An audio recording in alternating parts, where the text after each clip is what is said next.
বাবার বুকটা সারিস না রে যুবক, তুই ভোবায়া ভোবায়া কেঁদে দিয়া দেখ বাবার ব্যথা কত রে। বাবার কাঁধে কাঁধ লাগায়া বলো, বাবা গো তুমি মাফ না করলে আমার কোনো দোয়া কবুল হইব না। যুবক যাদের বাবাই মাঠে এখনো আছে, সময় আছে, তাড়াতাড়ি বাপরে বুকে নিয়ে মাপ চাও। যদি বাপ না থাকে দেখো এই যে লেখাত ভাইয়ের সন্তান বাবারে বুকে নিয়ে কান্দে মালিক। মহিলা প্যান্ডেলে আমি আমার মাদেরকে বলছি, মা শাশুড়ি কাছে আছে কিনা জড়াই ধরে কানতে কি পারো না? মা থাকলে মাকে জড়াই ধরে কানতে পারো না? মা নাই বড় বোন আছে কিনা দেখো। আরে চোখের পানি দিয়া কিয়ামতের মাঠ বানায়া ফেলা। এই জমিনে বাবার মতন বন্ধু কেহ নাই। বাবা বলে কেঁদে দিয়া তওবা করো ভাই, বাবার মতো বন্ধু কেহ এই জগতে নাই। ভাইরে যাদের বাবা নাই তাদের বড় ভাই কি নাই? বড় ভাই থাকলে ভাই কি বাবা মনে করি একটা আওয়াজ দিয়ে ভাই ভাইরে বুকি নিয়ে কানতে পারো না? ভাই ভাইরে বুকি নিয়ে যখন বলবা ভাই রে তোর বাবা নাই আমারও তো বাবা নাই, আরে কারে বুকের মধ্যে নিয়ে মাপ চাইব গো? আয় বড় ভাইরে বুকি নিয়ে কাঁদি। আল্লাহ দেখো কেমনে চিল্লায় আর কান্দে। মানিকগঞ্জের জমিনের দিকে তাকাও, আল্লাহ তুমি কামতলার দিকে তাকাও। এই যে দেখো ভাই বাইরে বুকে নিয়ে কান্দে।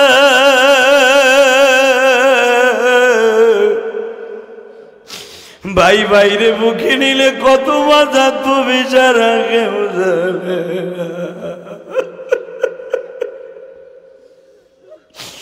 যুবকরে তোমার ভাই নাই, তোমার বন্ধু আছে কিনা? একসাথে দোকানদারি করো, কথা দিয়া কষ্ট দিছো, মাপ চাইতে সুযোগ পাও নাই। ও মা তোমার চাচতো বোন, মামাতো বোন, খালাতো বোন রে বুকে নিয়ে কান্দো। যুবক তোর পাও দোষী, দাঁড়া দেখ তোর বন্ধু ওই মাঠে আছে কিনা, চাচতো ভাই, মামাতো ভাই, খালাতো ভাই আছে কিনা। তুই যারে ভাল লাগে তারে বুকে নিয়ে কাঁদতে থাক। মালিক বলছে তুই কাঁদবি, আমি তোরে মাফ করবো। চাচতো ভাই, মামাতো ভাই, খালাতো ভাই নাই, এ অস্কমিটের যুবক পারসটা একটা ডাক দে, চিল্লানি দে, যে জোরে একটা চিল্লানি দে। এ মানিকগঞ্জের যুবক যে জোরে চিল্লানি দে। এ যুবক চিল্লাই আল্লাহর কাছে কাঁদতে থাক। আল্লাহ দেখো কান্নার আওয়াজ ছাড়া কোনো আওয়াজ নাই। মহিলা প্যান্ডেলে কোন মা কান্দে জানি না গো মালিক। আজকের মাহফিলের দোয়া কবুল কইরা লও। নিজের হাতে বসো, নিজের হাতে বান্দা তুমি বানায়া কেমনে দিবা মাপ না করে, তাই কেমনে দিবা মাফ না করে, তাড়ায়া কেমনে কান্দে তোমার বান্দা মাহফিলে।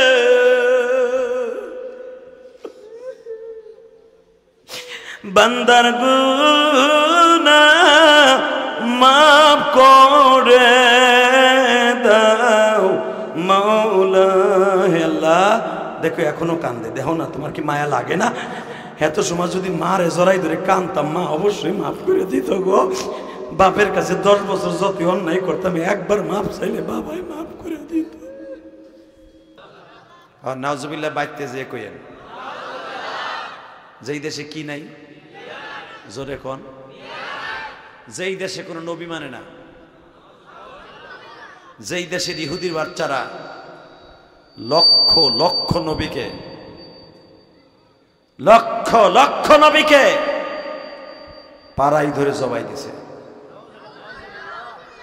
मूसा आलैहिस्सलातु वस्सालाम मगो मायर खाइते खाइते सह्य करते ना पाइरा এই কথা বলতে বাধ্য হয়েছে কোরআনের ভাষার, লিমা তুযুনানি ওয়া কাদ তা'লামুনা আন্নী রাসূলুল্লাহ। মালিক, যদি আমাকে তুমি নবী বানায়, রসুল বানায় পাঠায় থাকো, এই জাতির কত মাইর খাবো আমি। তুমি কি দেখো না আমার এইভাবে মারে? কি মনে করলেন আপনি আমি আর কত কষ্ট সহ্য করব? লাস্ট পর্যন্ত মুসা পয়গম্বরের ডাকে আল্লাহ সাড়া দিলেন। এই বেজরমা জাতিরে আল্লাহ বিভিন্ন আযাব গজব দিয়ে শেষ করলেন। দুই সাইডে ছিল ইহুদির বাচ্চা, ওখান থেকে ইন্দুরের বাচ্চার মতো প্রোডাকশন হইয়া আজকে পৃথিবীর কোন দেশে ইহুদি পাবেন না, একমাত্র ইসরায়েল ছাড়া। অগস্থান পৃথিবীর কোন দেশে দেয় না যাযাবরদেরকে। আপনি ইতিহাস জানেন না, একমাত্র ইসরায়েল ছাড়া পৃথিবীর কোন দেশে, আমেরিকাও এদেরকে জায়গা দেয় নাই, আমেরিকাও জায়গা দেয় নাই, ব্রিটেনও ইহুদিদেরকে জায়গা দেয় নাই। এরা কোন দেশে জায়গা না পাইয়া ফিলিস্তিনের একজন, আমরা তো মুসলমান মানুষ, দয়া বেশি, যেরকম আমাদের শেখ হাসিনা, এদের রোহিঙ্গাদেরকে জায়গা দিয়েছে 10 লাখ। আপনি মনে রাখবেন, এরা ইহুদিদের মতো আমাদের দেশে একবার পাইচারি করবে। এখনই শুরু করে দিয়েছে এই বেজরমাগুলি। এই ফিলিস্তিনে তারা ভাড়াটিয়া হিসাবে আসছিল, এই ইসরায়েল যাকে বলা ইহুদির বাচ্চারা। এগো কোন দেশে জায়গা দেয় নাই, লেবানন জায়গা দেয় নাই, ইরাক জায়গা দেয় নাই। লাস্টে মায়ের খাইয়া কয়েকশো ইহুদি ফিলিস্তিনে এসে ভাড়া নিল।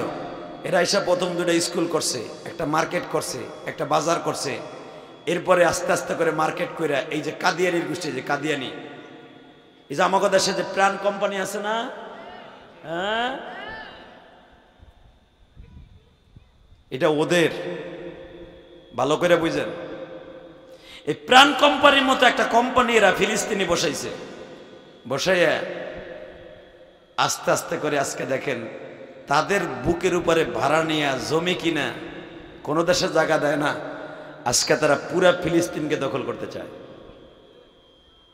যেরকম মাননীয় প্রধানমন্ত্রী দয়া করে যেরকম রোহিঙ্গাদেরকে আমরা জায়গা দিছি না, এরা এখনই স্বাধীনতা চায়, জানেন আপনি, নতুন দেশ চায় ওরা চট্টগ্রামে।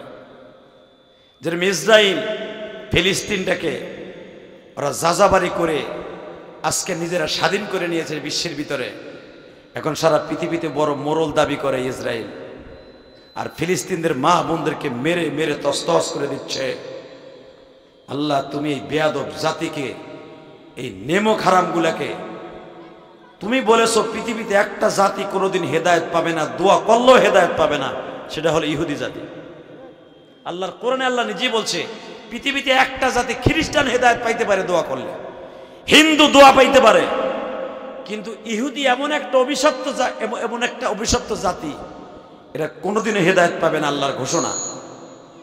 আবু জেহেল হেদায়েত পাবে না, আল্লাহ বলে দিছে।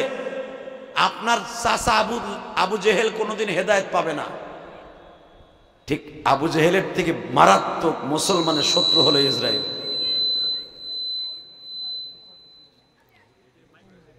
আমি শুধু আপনাদের 2টা খেদমত, অধিক ঘুরা বুঝছি,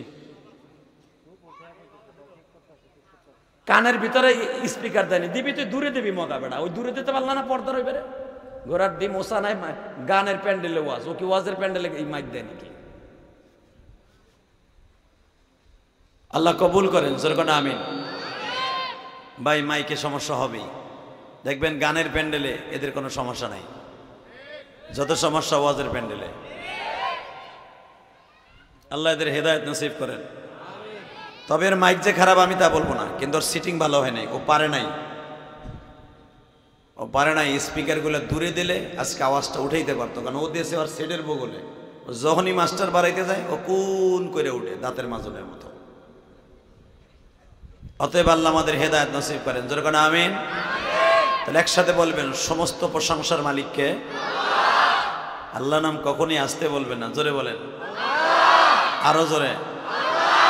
আল্লাহ, দেখো মানিকগঞ্জের তোমার এই পাগলগুলি তোমাকে আল্লাহ বলে ডাক দিছে, অন্তত এই ডাকের ওসিলায়, কারণ আমাদের তুমি ছাড়া আমাদের আর কেউ নেই। সুখে থাকি দুঃখে থাকি জমিনে, তুমি ছাড়া বান্ধব কোথাও নাই মোদের, তুমি সারা বান্ধব মোদের নাই কোথাও। আল্লাহ তোমার কাছে একটাই দরখাস্ত, তোমারে আল্লাহ বলে ডাক দিছে একটা আশায়, তুমি আমাদের ডাকগুলা ফিলিস্তিনের জমিনে পৌঁছে দাও।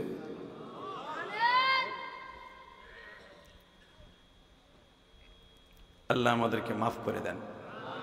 ফিলিস্তিনের অবস্থা এমন হইছে। আর আপনি জানেন ফিলিস্তিন এমন একটা পবিত্র ভূমি, যেই জমিনে জাতির পিতা ইব্রাহিম জন্ম নিছে। আমি দেখেন কতগুলো জলিল কদর নবী যাদের নাম কোরআনে আছে, এই ফিলিস্তিনের ভিতরে প্রায় ২৫০০ নবীর জন্ম। কি মনে করলেন আপনি ফিলিস্তিনকে? পৃথিবীর কোন দেশে এত নবী জন্ম নেয় নাই যেরকম ফিলিস্তিনে জন্ম নিয়েছে। আর সবচেয়ে মনে রাখবেন, মুসলমানের পবিত্র জায়গা হলো দুইটা, সুবহানাল্লাযী আসরা বিআবদিহি লাইলাম মিনাল মাসজিদিল হারাম ইলাল মাসজিদিল আকসা।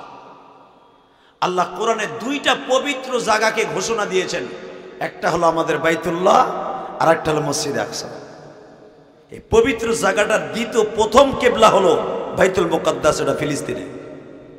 এবং পৃথিবীর এমন কোন নবী নাই যেই নবীর কদম ফিলিস্তিনে লাগে নাই। কারণ আল্লাহ যত ফেরেশতা দুনিয়ায় বানাইছে, যত নবী দুনিয়া আনছে, এক টাইমে এক সময় এই বাইতুল মুকাদ্দাসের সামনে দাঁড় করাইয়া আমার নবীর পিছনে ইমামতি করাইছে। আরো জোরে বলতে পারলেন না? এই ইমামতিটা আল্লাহ ইচ্ছা করলে বাইতুল্লাহকে সামনে, অর্থাৎ কাবা ঘরকে সামনে নিয়ে করাইতে পারতেন না?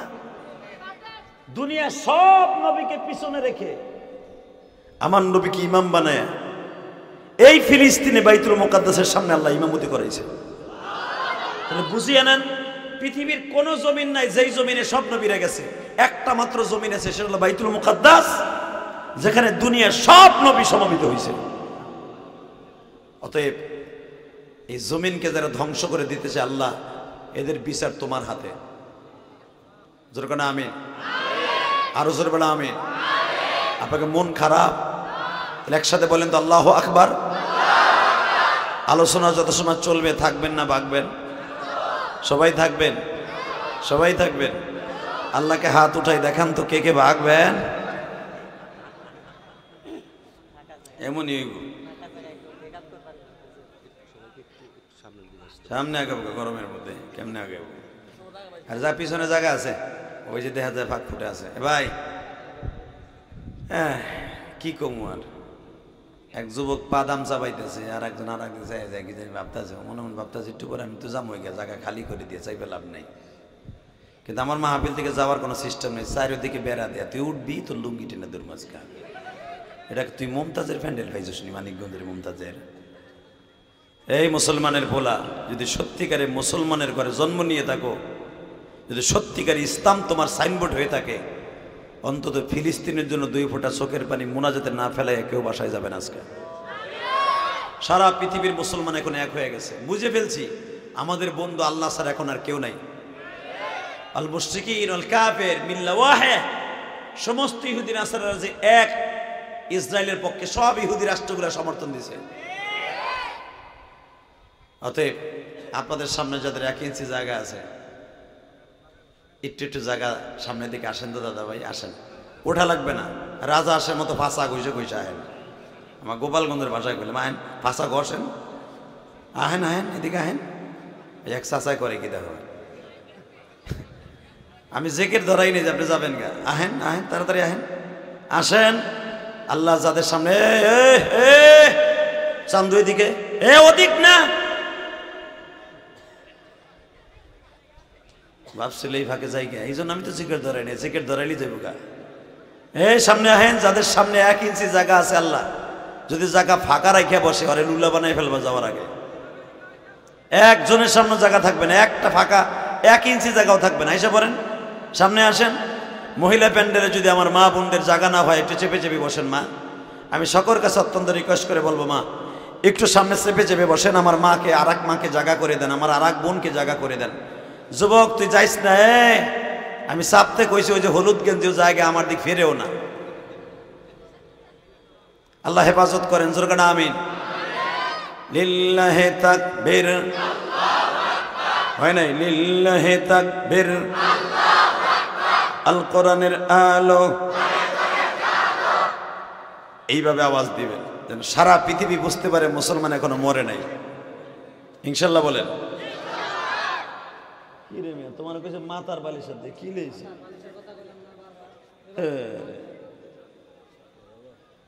ও মহিলারা দিচ্ছে না যে বালিশ হারাই যায় নাকি?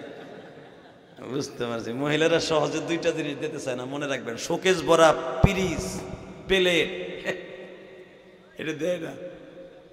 দেয় কি জানে? হ্যাঁ, মেলা মাইন দেয়।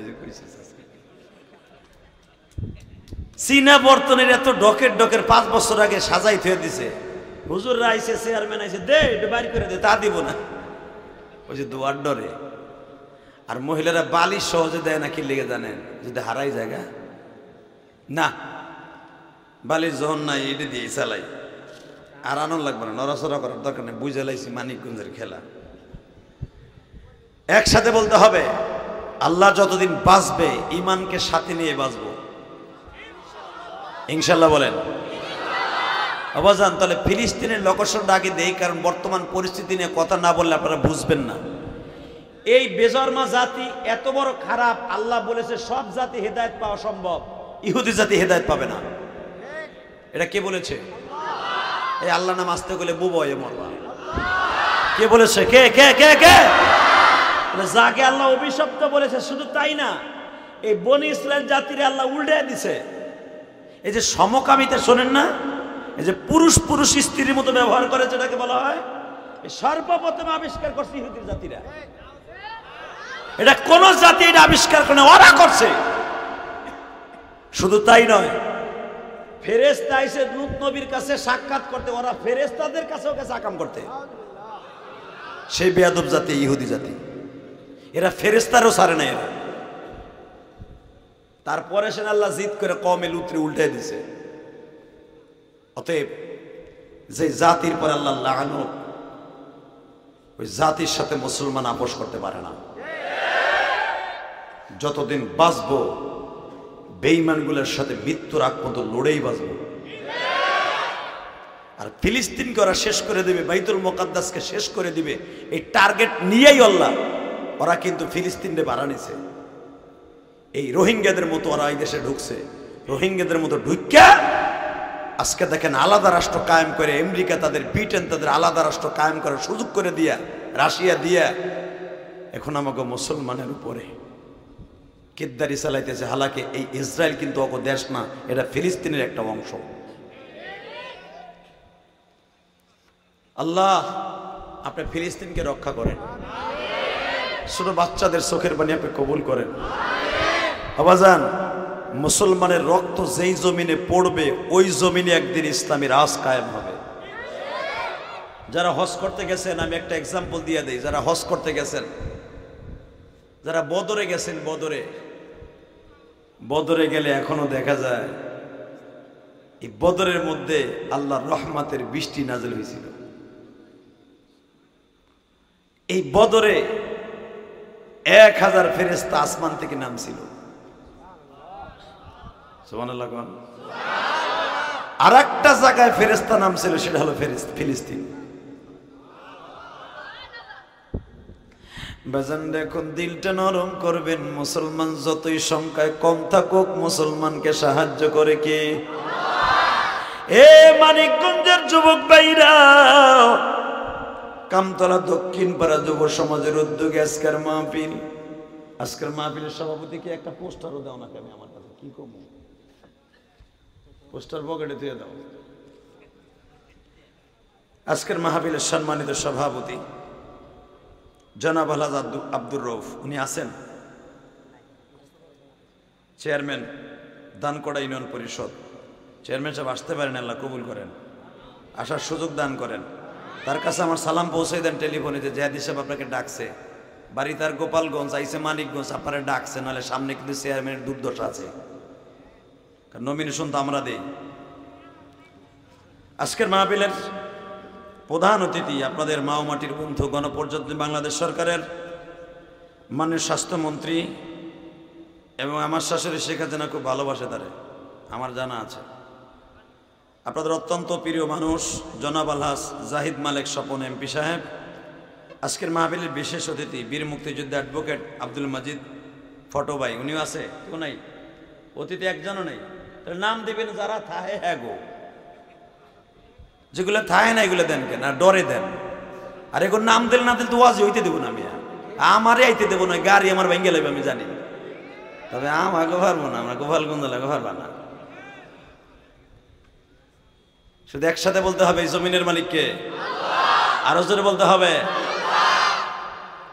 আমি দোয়া করি সমস্ত ভাইদের জন্য, আজকের মাহফিলে যারা ওয়াজ করেছেন বক্তাগণ, তাদের জন্য দোয়া করি, সাথে সাথে যারা এত সুন্দর আয়োজন করেছেন, এক ঝাঁক তরুণ যুব সমাজ, আর এই গরমের মধ্যে হাজার হাজার মানুষ আপনারা আসছেন, আল্লাহু আকবার, আমি কি দিয়ে আপনাদের ধন্যবাদ দিব। তবে আমি নেক্সটে আপনাদের জন্য প্রাণ খুলে দোয়া করে দিয়ে যাব, যেন আল্লাহ আপনাদের সবাইকে ওলি বানায় দেয়।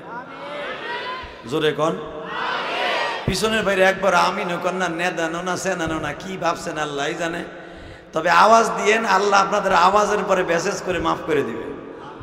অনেক মানুষ ওয়াজে যাইয়া ভাই কথাও কয় না, কোনো কিছুই করে না, এ মনে মনে ভাবে চিল্লে লাভটা কি জানেন? চিল্লে লাভ কি? চিল্লানি একটা দিবেন, রব্বুল আলামিন আপনার ভালোবাসার প্রতি ভালোবাসা দেখায় আপনার মাফ করে দিবে। চিল্লানিতে কাম হয় না, হয়? আহেন আজকে চিল্লানি লই ওয়াজ করি। বিশ্বনবী বললেন, এই ওমর দেখতো ওরা সংখ্যায় কতজন? হযরত ওমর দাঁড়ায় বলে, হুজুর দেখতো ওরা যুদ্ধের জন্য কি নিয়ে আসছে। বালিশ দাও, দিন বেড়ে বয়ে একটা একটা সময় দাও, আরেক সময় আরেকটা লই দিয়ে ভাই, তোরা যা করবি আজকে তাই মেনে নে। দাওয়াতটা যে কিভাবে নিয়েছিলাম তাও আমি জানি। আল্লাহ লাগবো না ভাই, এত দিলে আবার মুরব্বীরা কইবে দাও না কি আরামে বসে বেটা ঘুমাইব না। আসলে ভাই দীর্ঘ সময় আলোচনা করলে, মাঝেটা সোজা না করলে ওয়াজ তো আর আজকে শেষ না। এই চায়না সেটটা পুরো 12 মাস চালাইতে হয়। এটার তো পার্টস এমন না যে পাল্টাইয়া বাসাতে আজকে লয়ে আইছি, সিস্টেম আছে। একে গাড়ির চাকা একটা পাঞ্চার হয়ে গেছে, একটা টায়ারের দোকানে থুয়ে তাড়াতাড়ি আর একটা দিয়ে দেয়, তাই না? এমনই একটা বডি আল্লাহ আমার রব্বুল আলামিন আমার ভাইদেরকে বানায় দিয়েছে, যতই অসুস্থ থাকুক ওই জোড়া তালি দিয়ে চালাইতে হইব। আর যেদিন অকার্য হয়ে যাবে জীবনের তরে শেষ, আর চলবে না।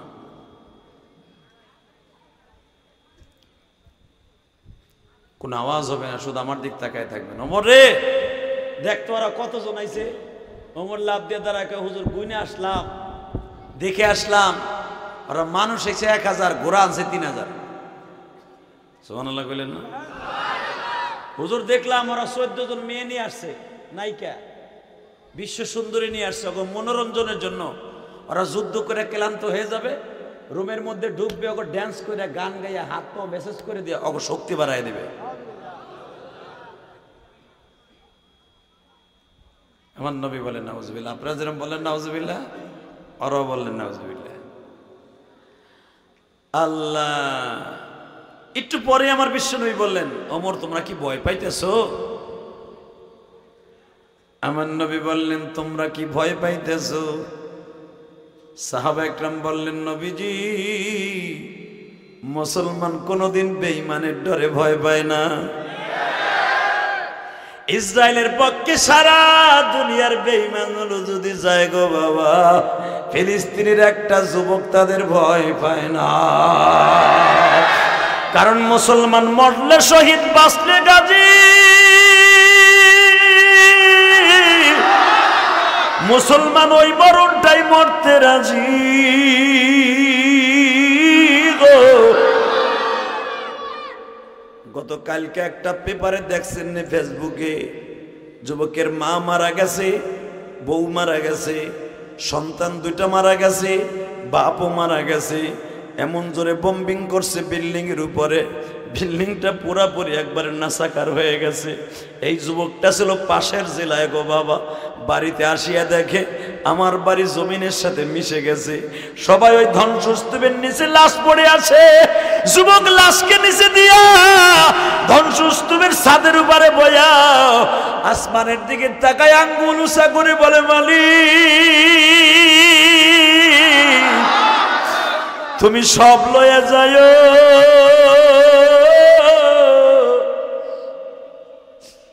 বাইতুল মুকাদ্দাস মুসলমানের হাতে ফিরিয়ে দিও।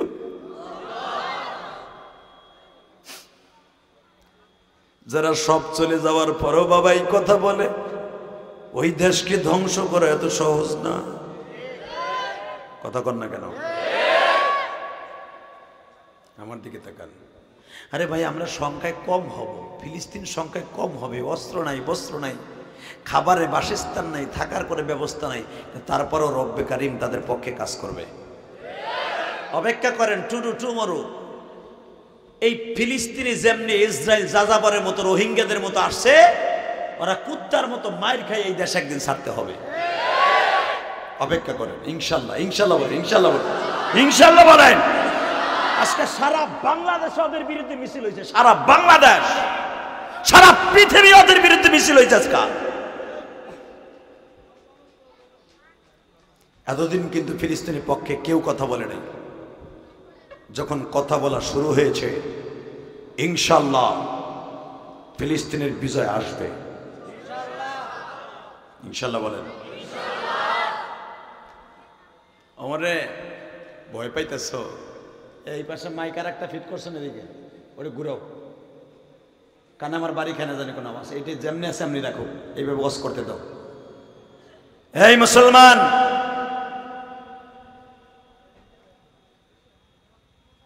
যখন আমার নবী বললেন তোমরা কত, কয় 313, মারহাবা বলেন। মুসলমান কত? ওরা কত?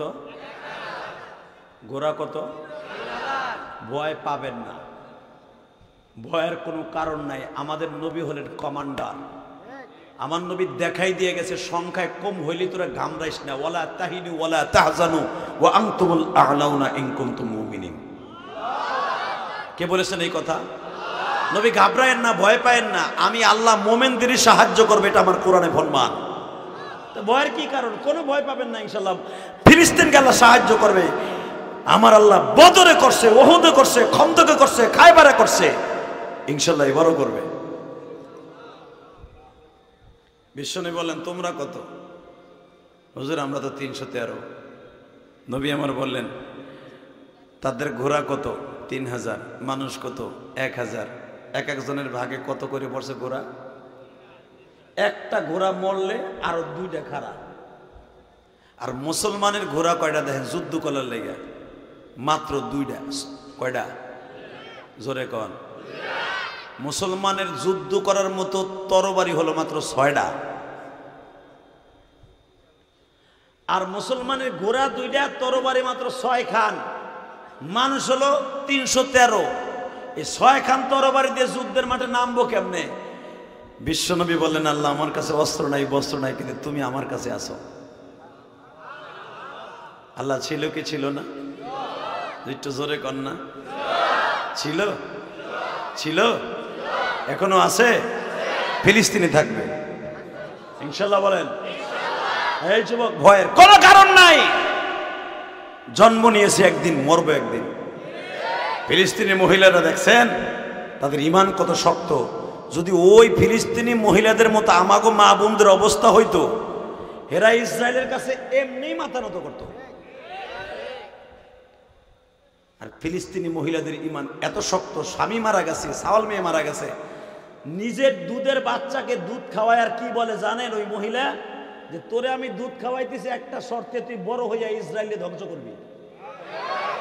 দেখেন না পেপারে, এক মা স্বামীরে মাইরে ফেলছে, বাপরে মাইরে ফেলাইছে, দেওরে মাইরে ফেলাইছে, শাশুড়িরে মাইরে ফেলাইছে। কোলের বাচ্চা পাহাড়ে গুহায় জন্ম দিছে, ওরে দুধ খাওয়ায় আর গান গায় কোরআনের আয়াত দিয়া, তোরে দুধ খাওয়াইতেছি আমি মা, তোরে দুধ খাওয়ায় বড় করতেছি আমার দুধের কসম, তুই যেদিন বড় হবি ইসরায়েলকে ধ্বংস করবি। কি মনে করলেন আপনি? ওই দেশকে ধ্বংস করা এত সহজ সম্ভব না। বাজানরে আমার বিশ্বনবী বললেন, সাহাবীরা রে, আমি নবী বললাম তোমরা রেডি হয়ে যাও।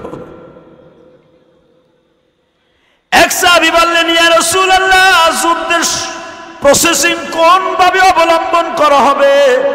বিশ্বনবী বলে, আগামীকালকার সকালবেলা দেখবো তাদের পদ্ধতি কয়টা। বুখারীতে আসছে কিতাবুল মাগাজি, উলামায়ে কেরাম আপনারা জানেন, সকাল 10টার সময় দেখা গেল বেঈমানগুলা ঘোড়ায় উঠিয়া পাইচারি মারতাছে। আমার আল্লাহর কি কুদরত গো বাজার! আল্লাহ রহমতের বৃষ্টি এমন ভাবে নাযিল করলেন, বেঈমানগুলা যেখানে দাঁড়ায়া যুদ্ধ করবে তাদের জমিনটা ছিল বাবা এইভাবে উঁচা। বদরের প্রান্তর যারা দেখতে গেছেন তারা জানেন, আমি গুনাহগার, এই রমজান মাসটাও বাবা বদরের প্রান্তরে গিয়েছিলাম। বদরের মাঠটা যদি এখনো যান, বদরের জমিনটা বলতে থাকে ওই আবু জেহেলের কবর। বদরের প্রান্তরে বলতে থাকে, এটা তোমরা জানোনি, তোমার নবী এখানে দাঁড়ায়া বগলের চাদর সুদ্ধা ফেলা দিয়া বলছিল, মালিক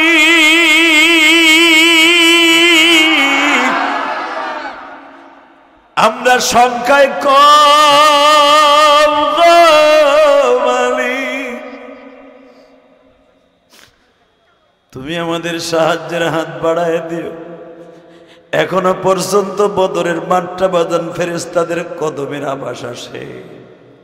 বদরের মধ্যে এমন এমন বড় বড় বালুর পাহাড় আছে, যেই পাহাড়ে জিবরাইল 1000 ফেরেশতা নিয়ে নেমেছিল। ওয়া ইস্তাস্তাগীসুনা রাব্বাকুম ফাস্তাজাবা লাকুম আন্নী মুবিদ্দুকুম বিআলফিম মিনাল মালাইকাতি মুরদিফিন। ও নবী, আমি আপনারে খুশি রাখার জন্য 1000 ফেরেশতা বদরে পাঠাবো। কে বলেছেন? ওয়ালা তাকিনু ওয়ালা তাহজানু আনতুমুল আ'লাউনা ইন কুনতুম মুমিনিন। আপনার সাহাবীদেরকে, মুমিনদেরকে ভয় পাইতে না করেন, আমি মুমিনদেরকে বিজয় দেব, ঘোষণা দিচ্ছি। রেডি? রেডি আছেন তো ইনশাআল্লাহ? আল্লাহু আকবার জোরে বলেন তো। সকাল 7টার সময় বেঈমানগুলো পাইচারি মারতেছে, মানে মুসলমানকে ভয় দেখায়, ঘোড়ার উপরে সওয়ার হইয়া। আবু জেহেল বলতেছে, মুসলমানের সামনে যাইয়া একটু তাং ফাং মারবি যেন ওরা ভয় পায়। আমার নবী বলে, সাহাবীরা তোমরা কি ভয় পাইতেছ? ভাই, ওমরের মতো বাহাদুর যেখানে দাঁড়ায় থাকে এরা কি ভয় পায়? আর যারা যুদ্ধে আইছে অধিকাংশই তো ওমরের হাতের ছাত্র এরা। কথা কন না কেন? ওমর এমন একজন সাহাবী, ওমরের মতো বীর যোদ্ধা মক্কায় 5 জনের ভিতরে একজন। ওমর বলে, হুজুর আপনি চিন্তা করেনি না, মদিনার যে কয়জন আছে, আমরা তো মুহাজির কম, আনসার বেশি, 313 জনের মধ্যে। আপনি টেনশনই করেন না, ওরা যে 1000 আইছে, আমি ওমরের হাতে যদি তরবারি ঠিক মতো দিতে পারেন, ওই 1000 আমি একাই যথেষ্ট। হ্যাঁ, আসতে কো ঘুমাইছে আপনাকে। ওই একজন বইয়া বইয়া ঘুমায়, এমন এমন ভাবতেছে বোর গুতায় ঘুমাতিরি না, বাসায় বইয়া ফ্যান কারেন্ট থাকে না, এখানে আরাম পাই জানি, ঘুমাই জায়গা। ঘুমাইয়েন না। ইলিয়াস রহমান জিহাদি কি প্রতিদিন পাবেন আপনারা? পাওয়া সম্ভব? আনাও সম্ভব না। সেই 1 বছর আগে আমার দাওয়াত দিছে। এই দাওয়াতটা ঠিক রাখছি মাত্র একটা মাত্র কারণে, আমার খুব ভাইয়ের মতো ভালোবাসে লেকাত ভাই। লেকাত ভাই অনেক ভালোবাসে আমারে, তার ওয়াইফ আপন ভাইয়ের মতো ভালোবাসে। বিশ্বাস করেন, এই লেকাত ভাইয়ের সুবাদে আপনারা এই দাওয়াতটা ঠিক রাখতে পারছেন। নাহলে ইলিয়াস রহমান জিহাদি এই 1 বছর আগে দাওয়াত দিয়ে এই গোলোয়ারা আসার সময় আমার নাই। কিন্তু আল্লাহ শুকর, যে যুবক ভাইরা আমার এনেছে, আল্লাহ যেন এদেরকে মাহফিলটা কিয়ামত পর্যন্ত চালাই রাখার তৌফিক দান করেন। যে যুবকগুলো ওয়াজের আয়োজন করছে, আমি শুনলাম তাদের এই জায়গাটা বলে গাজার আড্ডা।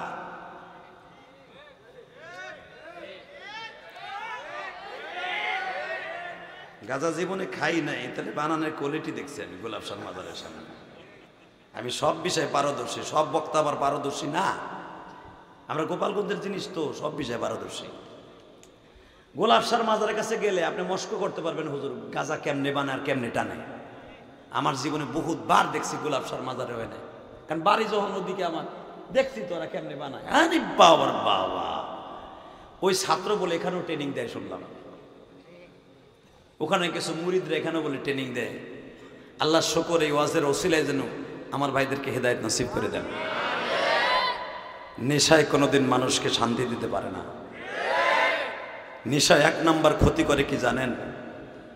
আল্লাহ রসুল বলছেন যার বডি ঠিক নাই ওর ইমান আমল কোনো কিছু ঠিক নাই। যারা নেশা করে এক নাম্বারে ওর বডির ক্ষতি, ওর মেজাজ থাকবে খিটখিটা, ও বোর হক নষ্ট করবে, সন্তানের হক নষ্ট করবে। শুধু তাই নয়, মা বাবার সাথে বেঈমানি করবে, মা বাপকে জবাই দিবে। শুধু এখানেই শেষ না, নেশা করার কারণে মুরব্বীদেরকে অসম্মানী করবে, মা বাবার গায়ে হাত তুলবে, চির জাহান্নামে টিকিট কাটবে।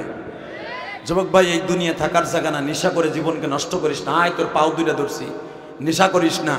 তোর পাও ধরলে যদি নেশার থেকে ফেরোস, আমি তোর পাও ধরতে রাজি আছি হাজার মানুষের সামনে, তবু নেশা করিস না, নেশা করিস না, নেশা করিস না, নেশা করিস না, নেশা করিস না। পৃথিবীর কোন প্রশাসন তোরে প্রশাসনের শক্তি দিয়ে নেশার থেকে ফিরাইতে পারবে না, যদি আল্লাহর রহমত তোর অন্তরে না আসে। কষ্ট হইতেছে? আর ওয়াজ করবো 5 থেকে 7 মিনিট। আওয়াজ হবে? চলবে ইনশাল্লাহ? বলেন আল্লাহু আকবার, জোরে বলেন। এই মুসলমানের সন্তান, এবার একটা আওয়াজ দিয়েন। হযরত ওমর কি বলে শোনেন। হুজুর, যারা এই মাঠে আইছে আমি দেখে আইছি একটু আগে সকালবেলা, ওরা যে তাং ফাং মারতাছে গোড়ায় উঠে, এগুলো সব আমার ছাত্র, আর সব আপনার স্বাস্থ্য ভাই, মামাতো ভাই, ফুয়াতো ভাই। আর আমি দেখলাম সবচেয়ে আশ্চর্য বেশি আমার আপন মামু, সে হয়েছে, সে বেশি তাং ফাং দেখাইতেছে। ওমর কয়, এটা আমার বাপের বানানোর কথা না, বুখারীর হাদিস বেটা। কয় হুজুর, আমার আপন মামু ওসাইল, এরে দেখলাম যে মামু আমারে কোলে পিঠে করে মানুষ করছে। আমি ছোট্টকালে দেখতাম, আমার যখন 10-12 বছর বয়স, কাবা ঘরের সামনে আমার মামু ঘোড়া হইতো, আমি তার পিঠে উঠতাম। সে আমার যুদ্ধের ট্রেনিং শিখাইছে। এ মামুর বয়স এখন 80-র কাছাকাছি। আমি দেখি আমার মামু হেও তরবারি নিয়ে তাং ফাং দেয়। আমার নবী কয়, ওমর তোমার কাছে কেমন লাগে? কয়, আমি যদি প্রথম বদরের নামি আর কেউরে ধরি, আমার মামুর কল্লাটাকে ধরবো। আমার কথা না, ডাইরেক্ট বুখারীর হাদিস বেটা। আর ওমর করছো তাই নিজের মামুরে জবাই দিছে। কেন দিছে জানেন? তোরে আমি বহুতবার বলছি, আমার নবী আমার জান, নবী আমার প্রাণ, নবী আমার কলিজা। সবাই আসলেও তুই আসবি না আবু জেহেলের পক্ষ নিয়ে। ওরে আমি বহুতবার সিডি দিছি, তুই আসিস না মামু, আসিস না। আমি উমর যারে ধর্মু, আরে কিন্তু ফার্মের মুরগির মতো ফার্মু। যে ওমর পৃথিবীর সর্বশ্রেষ্ঠ মহামানবের কল্লা উড়াইতে যাইতে পারে, তুই বুঝোস না মামু? সেই ওমর মাঠে আইসি, তুই চিনোস না আমারে? তোর রক্ত তোর আপন বাইক না, তুই আইসর আমার নবীর বিরুদ্ধে যে হাত করতে, তোরে কি আমি ছাড়মু? আর আল্লাহ তো কোরআনে ডাইরেক্ট বলেছে, তোমার নবীর বিরুদ্ধে যারা অস্ত্র ধরবে ওরে আগে শেষ করবা। হোক তোমার বাবা, হোক তোমার মা, হোক তোমার মামু, হোক তোমার সন্তান, সারা দুনিয়া একদিকে, আমার নবী একদিকে। কথা বলে না কেন মুসলমানের পোলা? আজকে আসাদ নারুর মতো একটা বেজরমা বরিশালের থেকে বিদেশে যাইবার পরে তোমার নবীরে মক্কার ডাকাইত বলে, আমার নবীরে যুদ্ধবাজ বলে, আমার নবী বলে তার ফুফাতো বোন উম্মে হানি জয়নাবের সাথে পরকিয়া করে বিয়ে করছে। যুবক আস্তে কথা কইলে বোবা হইয়া মরবা, জীবন যাক আর থাক। এরকম একটা নাস্তিক বাংলার জমিনে মানিকগঞ্জে সাটলিয়া এবং এই গোলওয়ারায় জন্ম নেয়। যারা ওয়াজ দিয়েছ অথবা যারা স্টেজে বসে আছো, তোমাদের এই গোলওয়ারা বাজারে যদি একটা নাস্তিক নবীরে গালি দেয়, ওর জায়গায় পুঁতে ফেলবো, ট্রাকের নিচে ধাক্কা দিয়ে ফেলাই ওর হত্যা করবো। কে কে রাজি আছো? আল্লাহ কিন্তু হাত তুলে দেখায় দাও।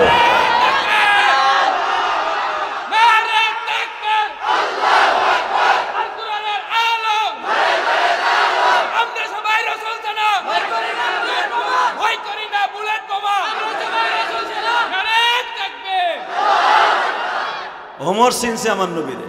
ওমর, আমার নবী কয়, ওমর ভয় পাইতেছ না? হুজুর, আমি খালি দেখতেছি যারা মাঠে টাং ফাং করতেছে সবগুলো আমার ছাত্র, আমার হাতে করা ছাত্র। এগুলো বাজান রে, দিলটা নরম করবেন, আমার নবী হলেন ওমর রে।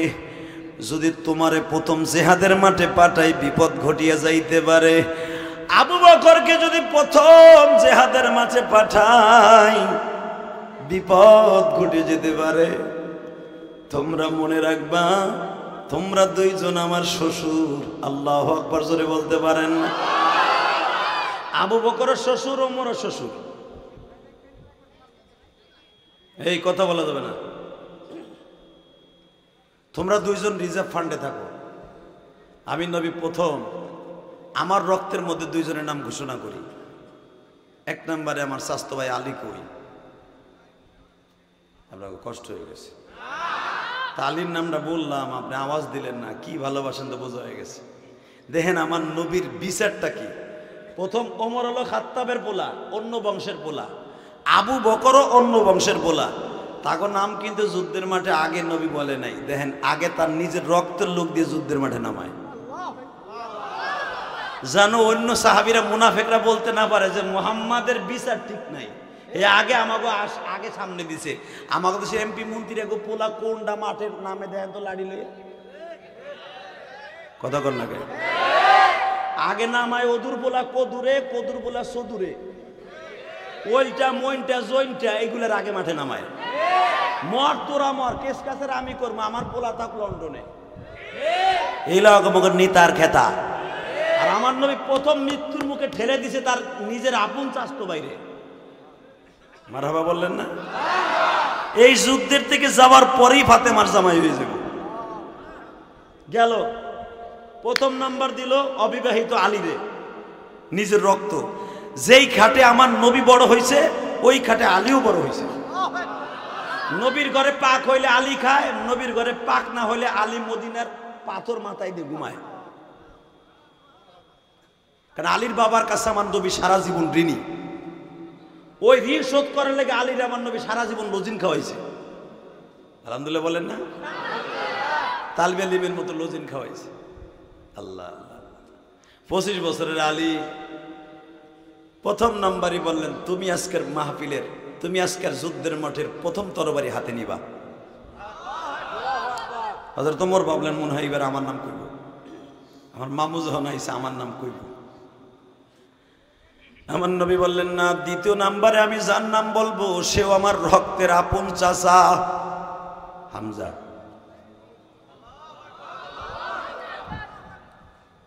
হামজা কই চাচা? এই যে ভাতিজা, এত বড় সৌভাগ্য করে দিলেন আপনি আমারে, আমি দ্বিতীয় নাম্বার সেনাপতি।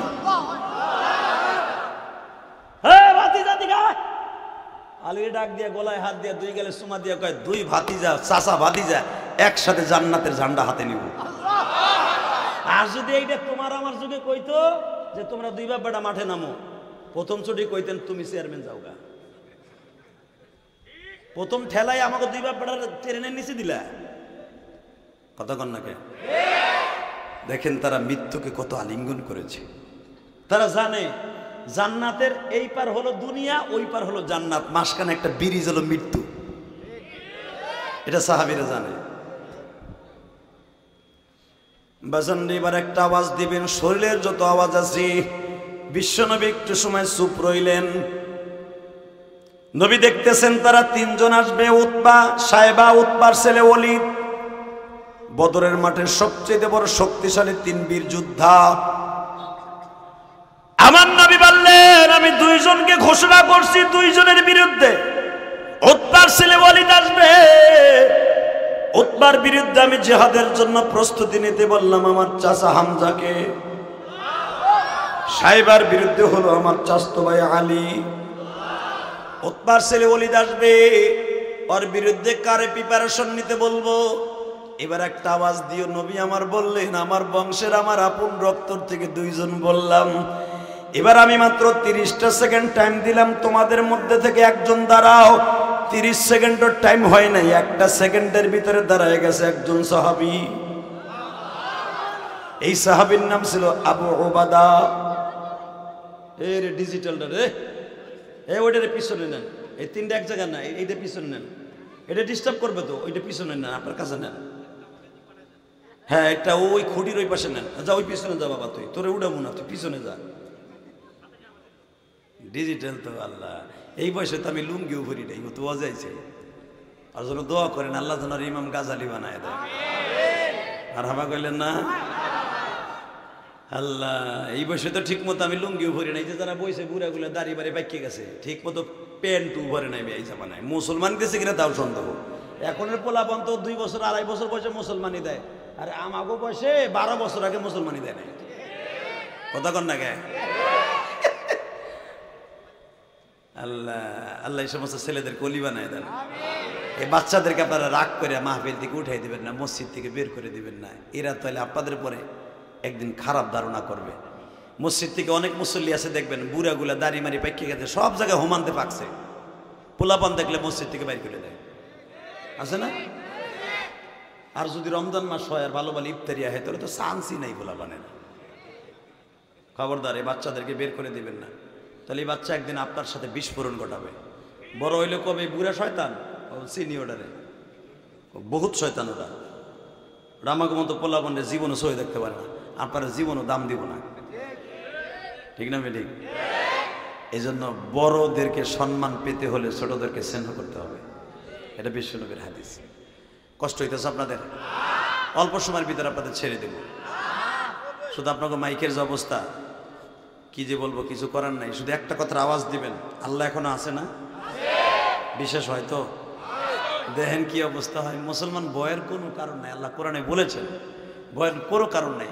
ইন টাইমে যখন বললেন 2 জন হয়েছে, আর একজনকে কয় নাম আবু ওবাদা ইবনুল হারিস, নবী বললেন বাবা তোর বডিতে বলতেছে তুই পারবি না, এই যুদ্ধে তুই পারবি না, আমার মন বলতেছে। নবী যদি বলে পারবি না, সে কি পারার উপযুক্ত?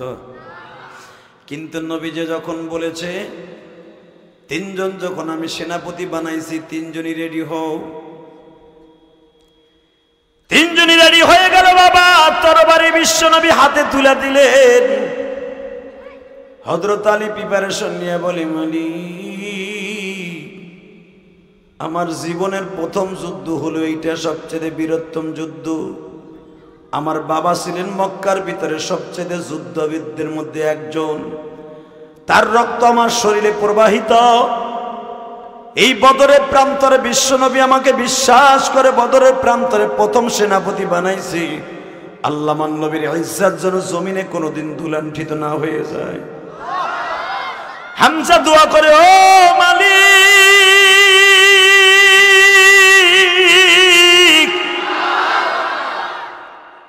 আমি বিশ্বনবীর আপন চাচা,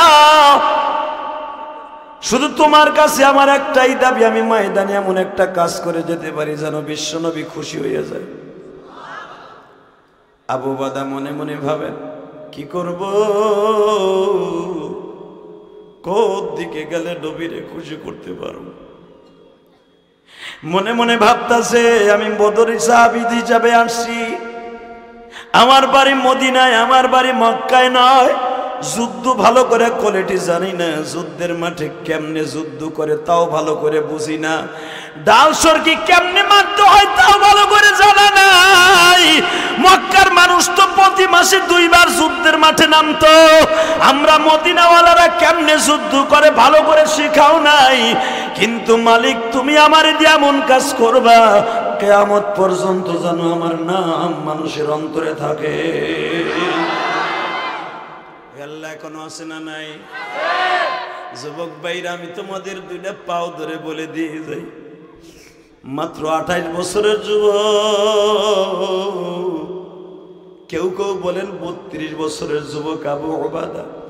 নবী তরবারি হাতে দিয়া কপালে একটা চুম্বন করে বলে, বুখারীর শরীফ ফাইজুল বারীর মধ্যে আসছে, আবু বাদারে আমি তোর জন্য দোয়া করে দিলাম।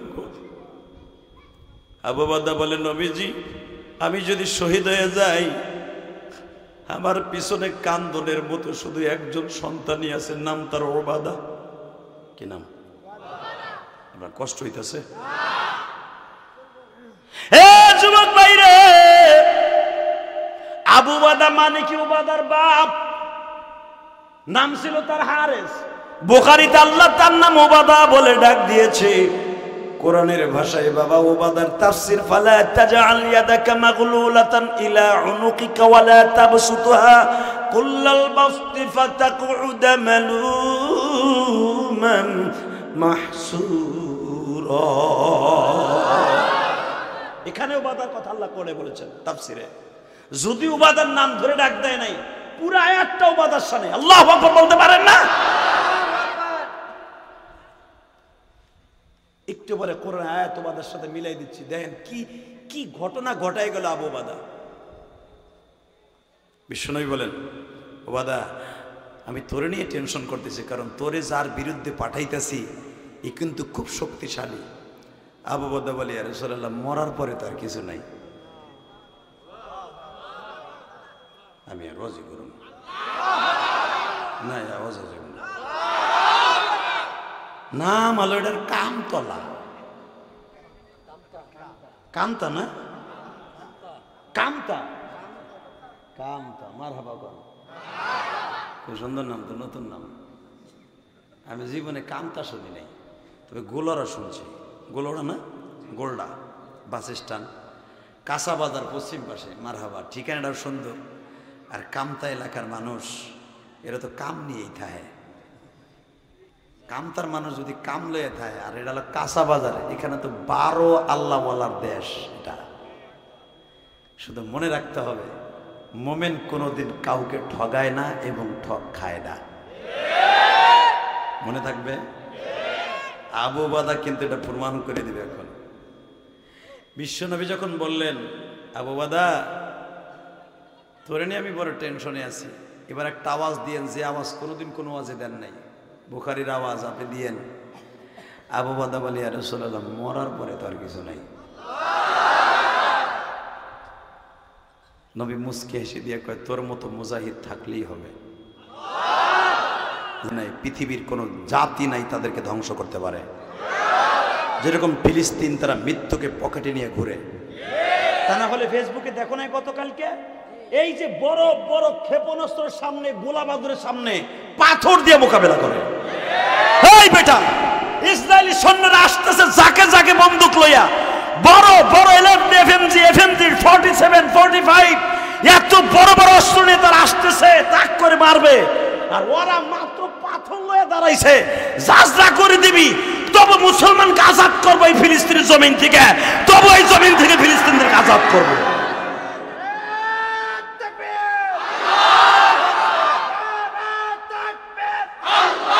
এই রাখো, এই পাওয়ারটা কোথার থেকে পাইছে জানো? ইব্রাহিম নবীর থেকে পাইছে। কারণ ফিলিস্তিন ইব্রাহিম নবীর কবর, মুসা নবীর কবর, ইসহাক নবীর কবর, ইউসুফ নবীর কবর। আল্লাহু আকবার বলতে পারো না? এই ফিলিস্তিনে মা মারিয়ামের কবর, এই ফিলিস্তিনে ঈসা নবী আসমানে চলে গেছে। কি মনে করলা তুমি ফিলিস্তিনকে? এত নবীর কবর থাকা সত্ত্বেও ইসরায়েল ফিলিস্তিনকে স্তব্ধ করে দিবে? এত সাহস! আল্লাহর কাছে দোয়া করেন, টুডু টুমুর আল্লাহ দেখতাছে, ফিলিস্তিনকে মার খাওয়াইয়া যে মুসলমান এখনো ঠিক হ, তোর নবীর দেশটাকে বাঁচা।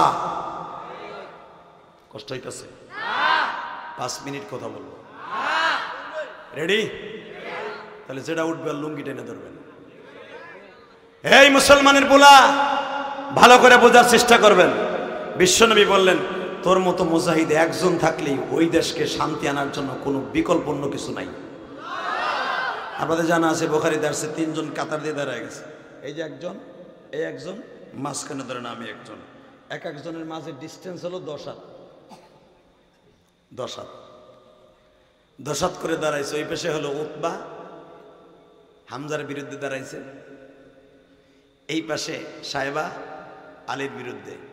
ওই কোনারে দাঁড়াইছে 34 বছরের যুবক আবু ওবাদার বিরুদ্ধে উতবার ছেলে ওলীদ, যে একটা তরবারি হাতে থাকলে 20 জন মানুষকে সে পরোয়া করে না। এত বড় যুদ্ধবাজ ছিল এই নাস্তিক উতবার ছেলে ওলীদ, কিন্তু তার ভাগ্যে পড়ে গেছে একটা নরমাল পার্টি। আপনাদের জানা আছে বুখারীতে আসছে, এই আবু বাদা যখন মদিনার থেকে আসে, আবুদের 7 বছরের একটা পোলা ছিল, নাম ছিল তার ওবাদা। কি নাম? নবী যখন বললেন তরবারিগুলা বঠিগুলা ধার দাও, কোদাল খন্তা কোদাল যার যা আছে তাই লইয়া হো বাড়িতে, কারণ আমাকে তো তরবারি নাই, যুদ্ধ করতে হইব। যখন খন্তা কোদাল দাঁড় দিয়েছিল রাত্রে আবু বাদা, তখন 7 বছরের পোলা ওবাদা বাবার সামনে বারে বারে পিঠে হাত দিয়ে, আব্বু তুমি এই কোদাল মোদাল লই কই যাইবা? আবু বাদা বলছিল এটা নিয়ে তোর নবীর লগে যুদ্ধে যাবো কালকে সকালে। আরো জোরে কর, আব্বু আমি তোমার লগে যাব। বাপ কই তুই যে কি করবি? আবার শোনো, কি কামে লাগবে জানো? কোনো কাম লাগবো না, কারণ নবীরে না দেখলে যে ভাল লাগে না, নবীরে চাইছে আমরা দেখি। আমার নবী যদি অসুস্থ হয়, কোনো কাটার খোসা খায়, আমরা ব্যান্ডেজ লাগাবো। আমার কলিজার টুকরা যুবক ভাইরা, এই ছোট বাচ্চার থেকে তোমরা নবীর প্রতি ভালোবাসা শিখো না ভাই। তোমরা তো তোমার পোলা মায়ের শিক্ষা দাও কেমনে গেমস খেলতে হয়। অ্যান্ড্রয়েড সেট একটা ধরাই দিছ, দিন বইরা সে কার্টুন দেয়। কথা কন না কেন? আমার মা বোনরাও আছে, আল্লাহর ওলি রাবেয়া বসরি, সে বাত পাক করতে যায়, মাইয়া রাতে পোলা রাতে অ্যান্ড্রয়েড সেট একটা ধরাই দিয়ে যায়, কার্টুন দেখে, কার্টুন দেখে মিথ্যা সত্য গল্প শিখে, সেই টুনাটুনির গল্প, সে অমকের মার গল্প শিক্ষা শিক্ষা এমন পাক না হয় যেটা 80 বছরে বেড়ায় জানা পারে, 8 বছরে মাইয়া তাই পারে। কথা ঠিক না ঠিক? আমি আমার মা বোনদেরকে বলবো, মা আপনার সন্তান যদি রাবেয়া বসরি বানাইতে চান, আব্দুল কাদের জিলানী বানাইতে চান, জীবনে সন্তানের হাতে অ্যান্ড্রয়েড সেটটা তুলে দিয়েন না। লেখাপড়া গোল্লায় তো যাবে যাবে, 13-14 বছর বয়সে আর এক পোলার লইয়া বাইক গেও যাবে। ঠিক না বেটি? জোরে বল, আরো জোরে। আর পূর্বাসী যারা আছো, না দিলে তো আবার ওই বনে কি কমু, কইলেও দেওয়া যে কাম হইব না, আমার জানা আছে। যজ্ঞ পর্ব বাপ, অনেক মহিলা উঠতে যাইব গা না।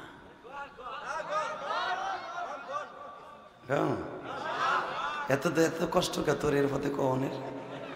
এটা তো আমার গোপালগঞ্জের কথা। আমার গোপালগঞ্জের ভিতরে প্রধানমন্ত্রী এলাকায় 85% প্রবাসী, বিয়ে করে বিবি রেখে জায়গা। তবে সব মা বোন না, অ্যান্ড্রয়েড সেট একটা পাঠায় দেয়, বললে গা একটু চাই আছে দেখবো কেমন আছো রে অলেকার মায়া, ভালো আছি।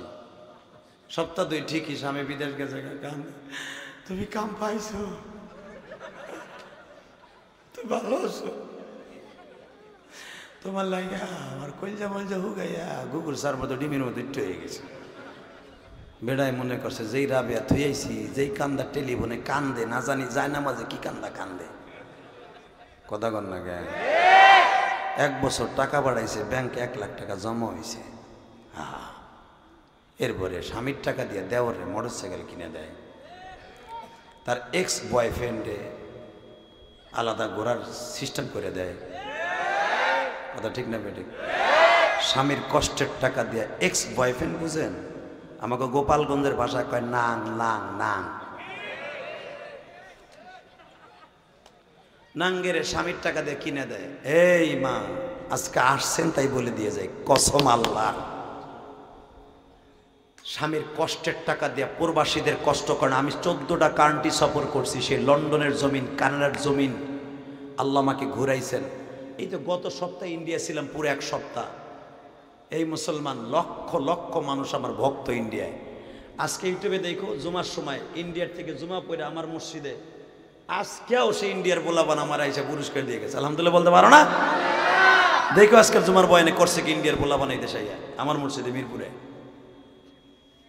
এই মুসলমানের সন্তান, আমি আমার মা বোনদেরকে বলবো, মা গো, কোনো মহিলা যদি স্বামীর সাথে 1টা মিনিট ইমুতে কথা কয়, হাসি মুস্কি হেসে দিয়া, ওই মহিলা মা আয়েশার সাথে জান্নাতে যাবে। স্বামীর সাথে ভালো ব্যবহার তো নাই, হ্যানসান বেনসান কত কিছু, মনে হয় এটা সহ্য করতে পারে না। কথা কর না গায়ে গান কম না দলে মহিলারা আমার অনেক কষ্ট দিব। যাইবো গা বেডিরা, যাই যাক গা, তাতে আমার কি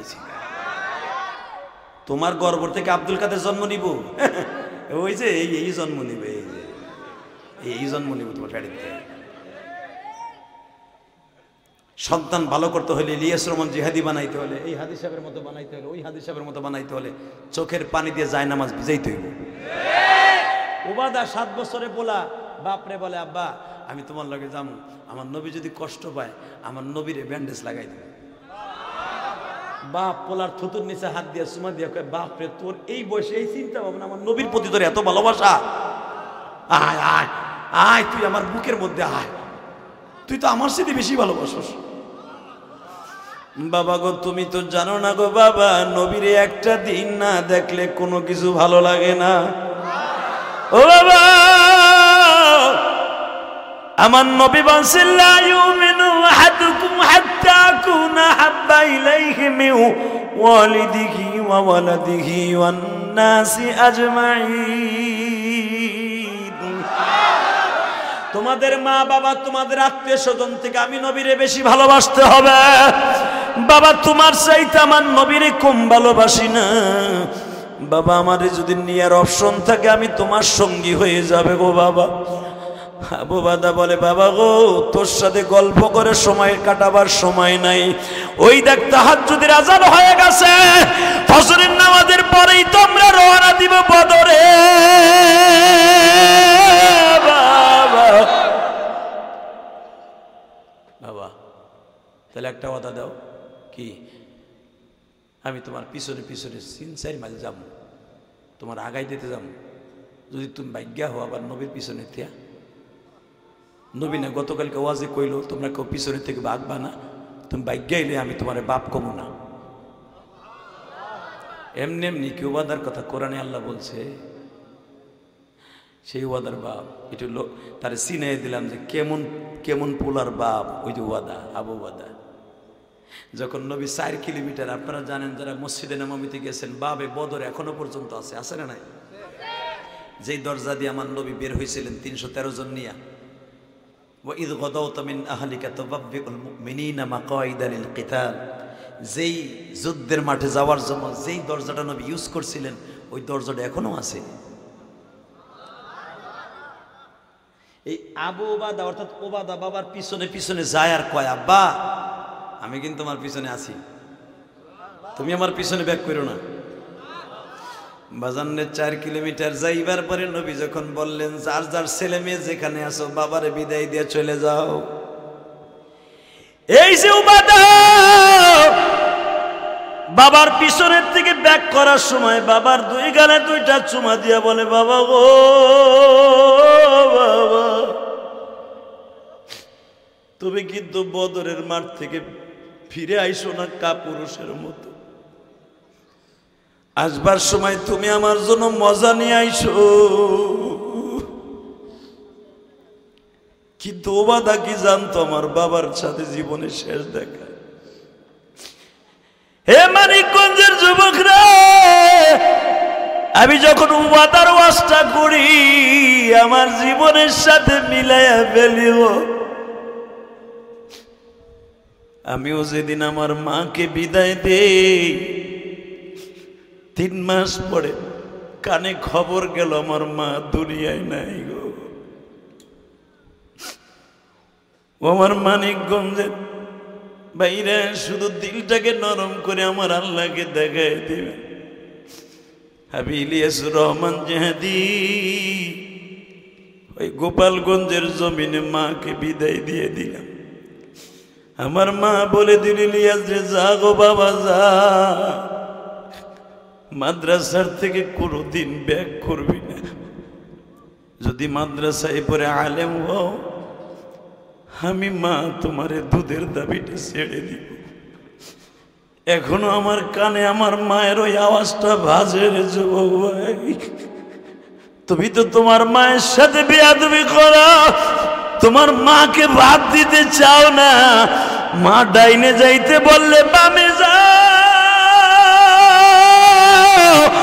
আর ইলিয়াসুর রহমান জিহাদির বুকটা ভারিয়া দেখো গো, মায়ের জন্য কত যন্ত্রণা। মা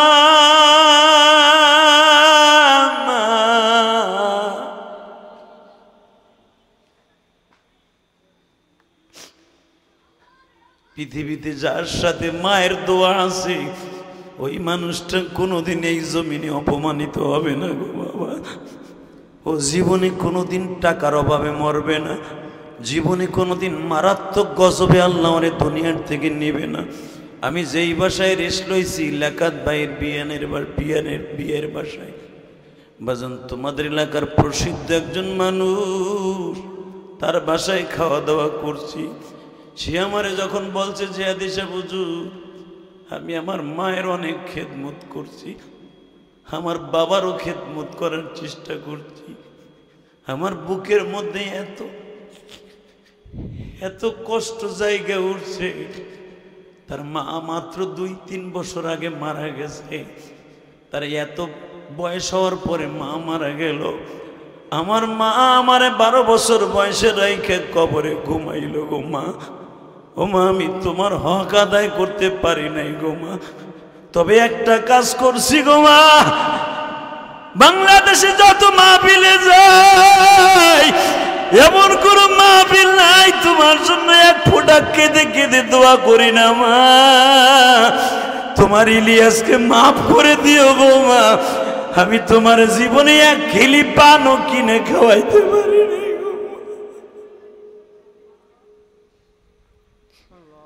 আল্লাহ আমার মতো যাদের মা নাই, যেই যুবকরা কোরআনের মজমায় বসে ওয়াজ দিয়েছে, ওয়াজ করার সুযোগ করে দিয়েছে, এই যুবকদেরকে তুমি মাফ করে দিও গো আল্লাহ। এই যুবকদের মা বাবার কবরটা জান্নাতের বাগান বানায় দিও। ও বাবা যখন বারবার বলতেছে বাবা গো যাও গো বাবা যাও, তুমি কিন্তু পিছনের দিকে ব্যাক করে আসিও না, আমার নবীর একা ফেলায় মাঠের দিকে এসো না বাবা।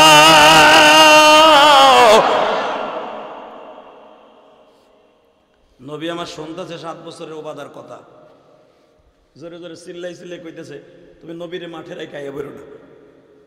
নবী সব শুনতেছে, বুখারীর হাদিস, বানানো কথা আমি বলি না, কিতাবুল মাগাজি, যুদ্ধের চ্যাপ্টার যেটাকে বলা হয়।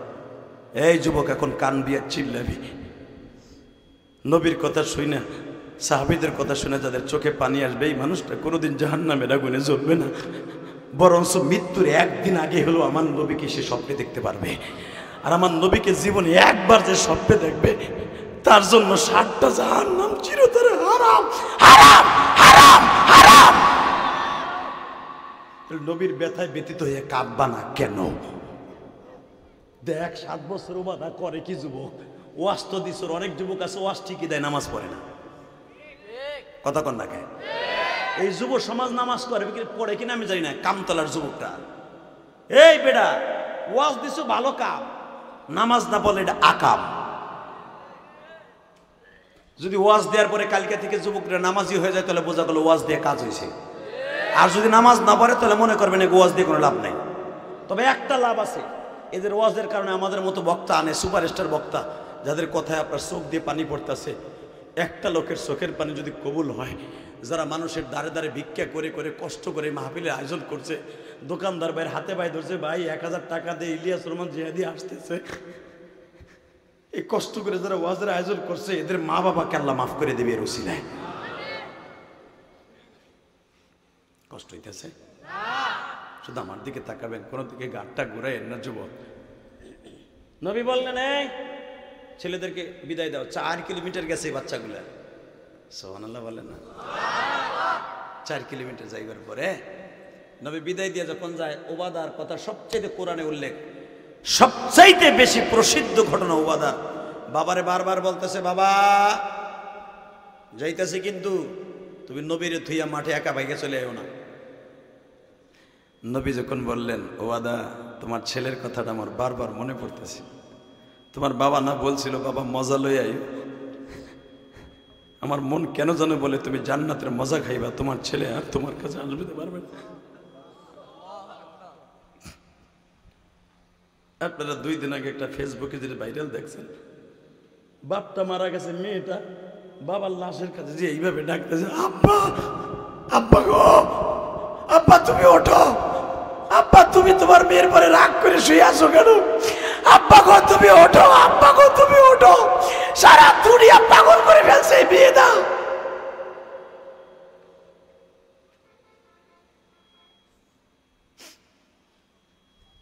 আবু বাদা যখন বাজানরে যুদ্ধের মাঠে দাঁড়ায় গেছে, হামজার বিরুদ্ধে যে বেঈমান ছিল উতবা, একটা কোপ দিয়ে 2 টুকরা করে ফেলছে।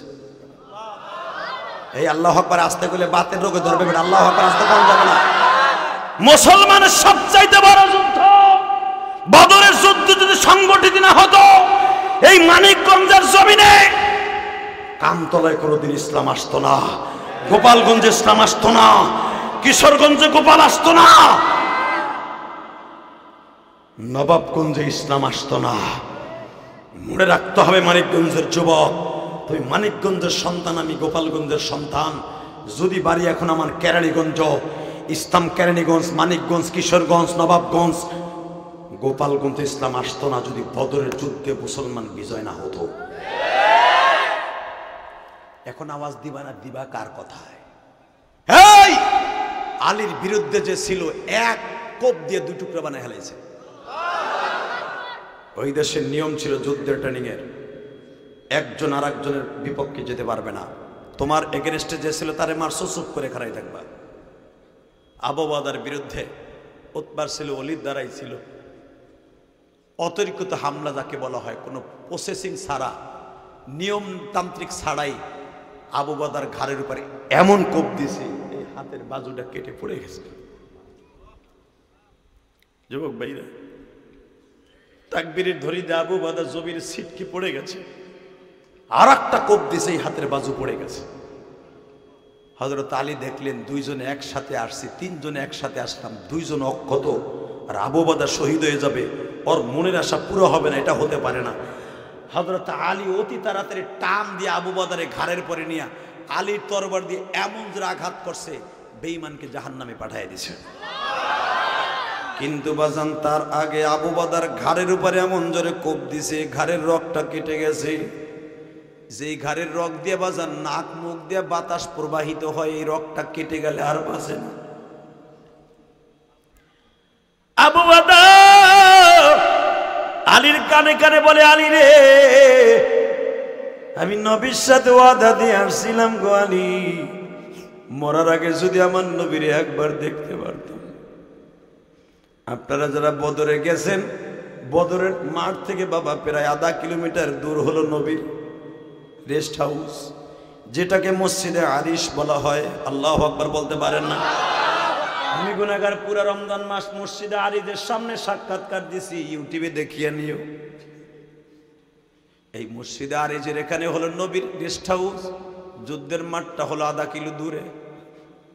এই আধা কিলো দূর আলী আবু বদরের ঘাড়ে করে নিয়ে দৌড়াইতেছে। আমার নবী তাবুর মধ্যে হাত উঁচা করে কান্তাছে, মালিক, যুদ্ধের মাঠে আমরা সংখ্যায় কম, কখন কোন দুঃসংবাদ চলে আসে, আমার কোন সাহাবী শহীদ হয়ে গেল। হঠাৎ করে দেখে আলীর পুরা বডিটা রক্তে লাল।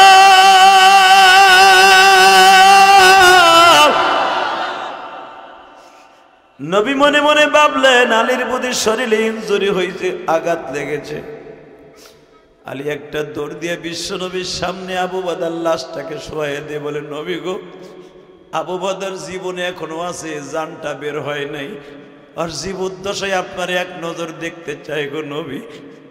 আমার নবী একটা সেকেন্ডও দেরি করে না, আমি দেখবো আমার নবীরে কে স্বপ্নে দেখতে চাও গো দাদা ভাই। আমার নবী একটা সেকেন্ডও দেরি করে নাই, নিজের এই রানটাকে আবু বাদার মাথার বালিশ বানাই দিয়েছে।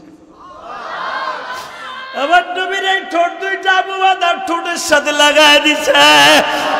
আমার নবীর ঠোঁট দিয়ে আবু বাদার গালের মধ্যে ফুয়াইয়া ফুয়াইয়া অক্সিজেন দিতেছে। বাবা, এই জামানার মতো তো আর অক্সিজেন নাই, অক্সিজেন লাগাই দিবে। বিশ্ব নবীর এই ঠোঁট দুইটা অক্সিজেন দিয়া দিছে, আর বলে, মালিক রে, আমারও আবু বাদারে ততসবা বন্ধ, তুমি বাতাসটা দর থেকে বের করবে না।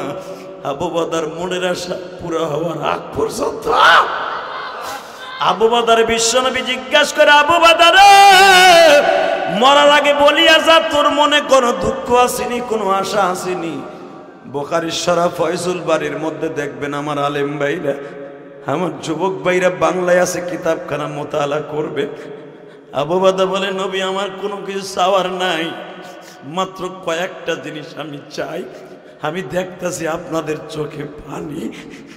আরে ভাইজান, ওই সময় যদি আমার আবু বাদার স্থানে তুমি আর আমি হইতাম, কত আনন্দ লাগতো।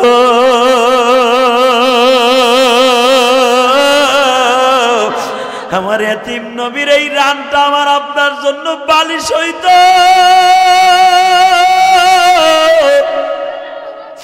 পরাণ করে আবার এতিম নবীর দেখতাম গো নবীজি।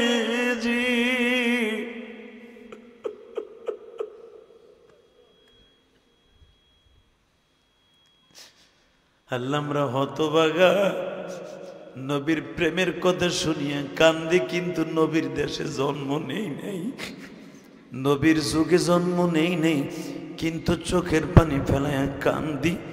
আমাদের যাদের মা নাই, বাবা নাই গো আল্লাহ, আজকে 13ই অক্টোবর, আল্লাহ 13ই অক্টোবর, তুমি এই দিকে তাকায় দেখো, কামতলা গোলওয়ারার দিকে তাকায় দেখো। 13ই অক্টোবর মানিকগঞ্জের জমিনের দিকে তাকায় দেখো, হাজার হাজার মানুষ এই গভীর রাত্রে তোমার নবীর প্রেমের কথা শুনে কান্দে, আবু ওবাদার কথা শুনে কান্দে। এদের মধ্যে কার জানো জনম দুঃখ মিয়া বাবা নাই গো। এমন সময় বাবা হারাইছি,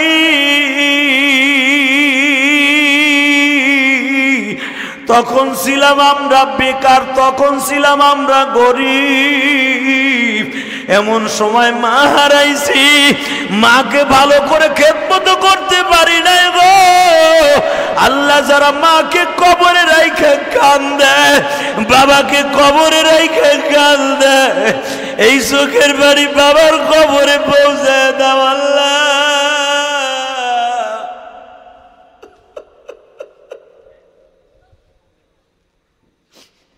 বাবার কবরটা জান্নাতের বাগান বানায় দাও।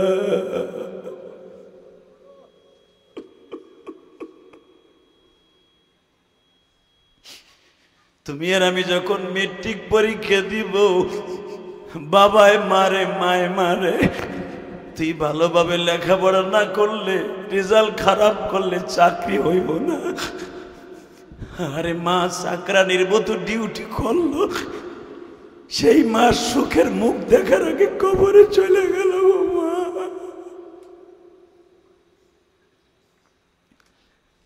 এই যে আমার আলেম ভাইরা পিছনে বয়ে বয়ে কান্দে। আমরা যখন মাদ্রাসায় পড়েছি, এই বৃহস্পতিবার শুক্রবার বাসায় গেলে, এই যে বাজানগুলোর একটা মাদ্রাসা আছে, ওই মাদ্রাসার মোতামি আমার পিছনে বসে আছে, ছাত্ররা সামনে পিছনে বসা। বাবারে, তোমাদের মতো আমিও তো একদিন ছাত্র ছিলাম। আমার মা আমারে 12 বছর বয়সে বিদায় দিয়ে কবরে চলিয়া গেল। এই যে গত মাসে আমার মাদ্রাসার একটা ছেলে, আমি দেখি বাবা মাদ্রাসা পরীক্ষার বন্ধ দিছি, সবাই বাড়িতে চলে গেছে। ওই ছেলেটা দেখি মাদ্রাসার 2 তলা 3 তলা আমার মসজিদ দিয়ে ঘুরে। জিজ্ঞাসা করলাম, তুই কি বাড়িতে যাস নাই? ও বলে, আমার তো কেউ নাই, আমি কই যাব।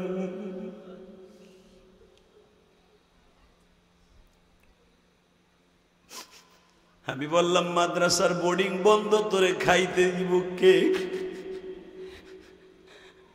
ও আমারে বলে, আমি মাদ্রাসায় পানি খাইয়ে থাকবো, তারপর আমি কই যাবো হুজুর, আমি কই যাবো?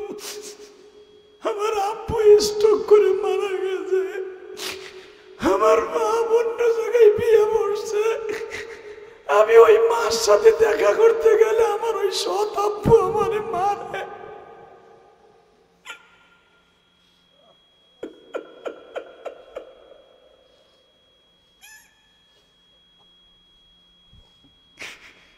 আমি বললাম, মাদ্রাসা যতদিন তুই আমার বাসায় খাবি, বাসার থেকে আমার দারোয়ানের খাবার যাবে, তুইও খাবি।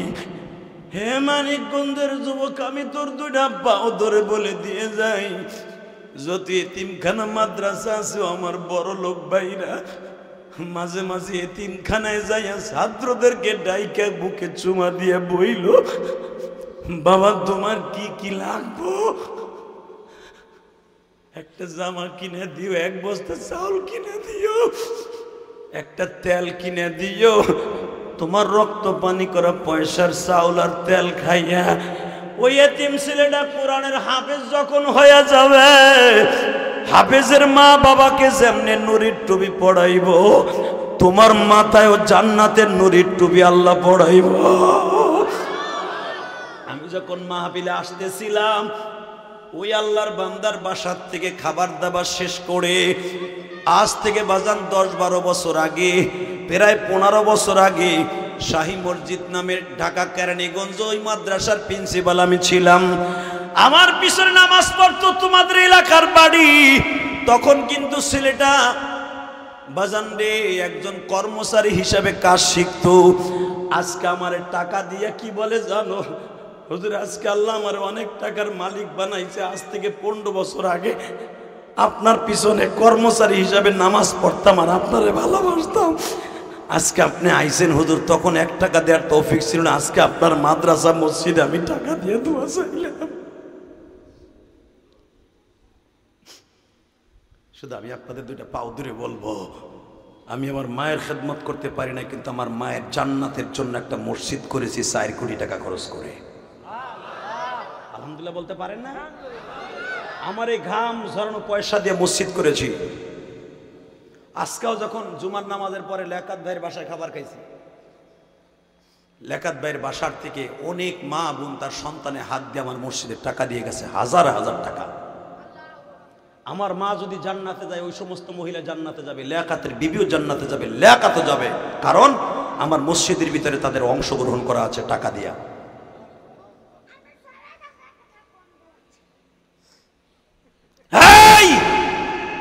শুধু আমার দিকে তাকাবেন, এখন 2 নয়নের পানি দিয়ে বুক ভাসাবেন, মিয়া কিচ্ছু লাগবে না।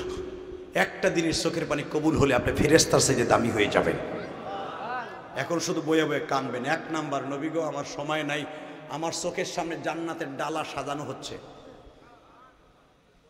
আপনার কষ্ট হয়ে গেছে, মুনাজাত করে দিই। 9:15 স্টেজ উঠছে, এখন বেড়ে 11টা বাজে।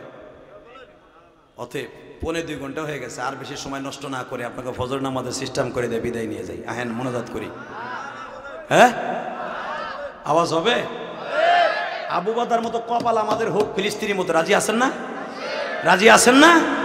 এই আবু বাদা বলতেছে, নবী গো আমার সময় নাই, আমায় দেখতেছে এই চোখ দিয়া, আমার চোখের সামনে জান্নাতের ডালা সাজানো হচ্ছে। আমার জান্নাতের অমুনেরা গোসল দিয়ে জান্নাতে ঢুকাই দিবে। এই জন্য আমার নবী বলছে, যারা শহীদ হয়ে যাবে দেশ রক্ষা করার জন্য, তাদের গোসল দেওয়া জায়েজ নাই। কারণ তাদেরকে গোসল দিবে আমার আল্লাহ জান্নাতে নিয়া। আরো জোরে, আরো জোরে, আরো জোরে, আরো জোরে। নবী আমার বলে, সাদাকতা ইয়া আব্দি, সাদাকতা ইয়া আল্লাহ, সাদাকতা আশহাদু আল্লা ইলাহা ইল্লাল্লাহ। আল্লাহ সাক্ষ্য দিচ্ছি তুমি এক। আমার আবু বাদা কি বলতেছে, জান্নাতের বালা সাজাইতেছে। কয় হ্যাঁ। একটু পরে বলে, হুজুর আমার মনে একটা আশা ছিল, এখন আওয়াজ দিবা। আমার এই ঠোঁট, রক্ত মাখা ঠোঁটের মধ্যে আপনি ঠোঁট লাগাইছেন, আমার জীবনে আর কোনো আশা নাই। হুজুর আপনার জামাটা লাল করছে আমার বডি রক্তে, আবার বাপ করে দিয়েন। হুজুর যাইবার আগে একটা কথা বলে যাই, কি আপনি তো দেখছিলেন আমার 7 বছরে ওবাদা ছিল না? হ্যাঁ, ও বারবার বলছিল আব্বা যুদ্ধের থেকে আমার লেগে মজা লই আইও। আমি তো চলে যাইতেছি, জান্নাতের ডালা সাজানো হচ্ছে, আমার ওবাদারে আপনি একটু বাবার আদর দিয়ে বড় করে। ফিলিস্তিনে যে বাচ্চাগুলা বাবা হারাইতেছে বোমার আঘাতে, এই বাচ্চাগুলার কে বাবার আদর দিবে বলে তো বাবা?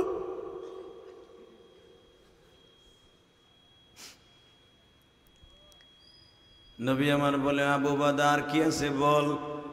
নবীজি আর একটা কথা আপনি মানবেন কি, আমি মৃত্যুর পরে আমি যদি চোখটা চাইয়া থাকি, আমার চোখটা বন্ধ করে দিবেন না? কেন কেন কেন? আমি নবীর নিয়ম, মৃত্যুবরণের সাথে জানটা বের হওয়ার সাথে চোখ দুটা বন্ধ করে দিল সুন্নাত রাসূল। হুজুর আমি আপনাকে দেইখা তৃপ্তি মেটে নাই, শহীদরা বলে মৃত্যুর পর মরে না। আমি এই চোখ দিয়ে আপনার প্রাণ খুলে মরার পরে দেখতে চাই। আমার নবী বলেন ওবাদা রে যা যা দেখা হবে কিয়ামতের ময়দানে। বাজান এখন চিল্লাবার কানবা, বিশ্বনবী যুদ্ধের ময়দান শেষ করে দিয়া, যুদ্ধের ময়দান শেষ করে দিয়া মদিনার ভূখণ্ডে বাজান রে বদরের যুদ্ধ সংগঠিত হয়েছে 17 রমজান। নবী 3 দিন যুদ্ধের ময়দানে ছিলেন, যাইতে নবীর 5 দিন সময় লেগেছে। যেখানে 313 জনের ঘর ছিল, আমি গুনাহগার এই রমজান ওই ঘরগুলো দেখে আসছি। ইউটিউবে দেখিয়া দিও 313 জনের ঘর আমি ইলিয়াসুর রহমান জিহাদি হেঁটে হেঁটে পদার্পণ করেছি আমার আল্লাহর কুদরতি শক্তি দিয়া। বাজান এই ঘরগুলো দেখে দেখে বাজান এত উপরে ওঠা সম্ভব নয়। চোখ দিয়ে চাইয়া দেখছি আর কাঁদছি, 313টা ঘর এখনো পাহাড়ের উপরে বিদ্যমান।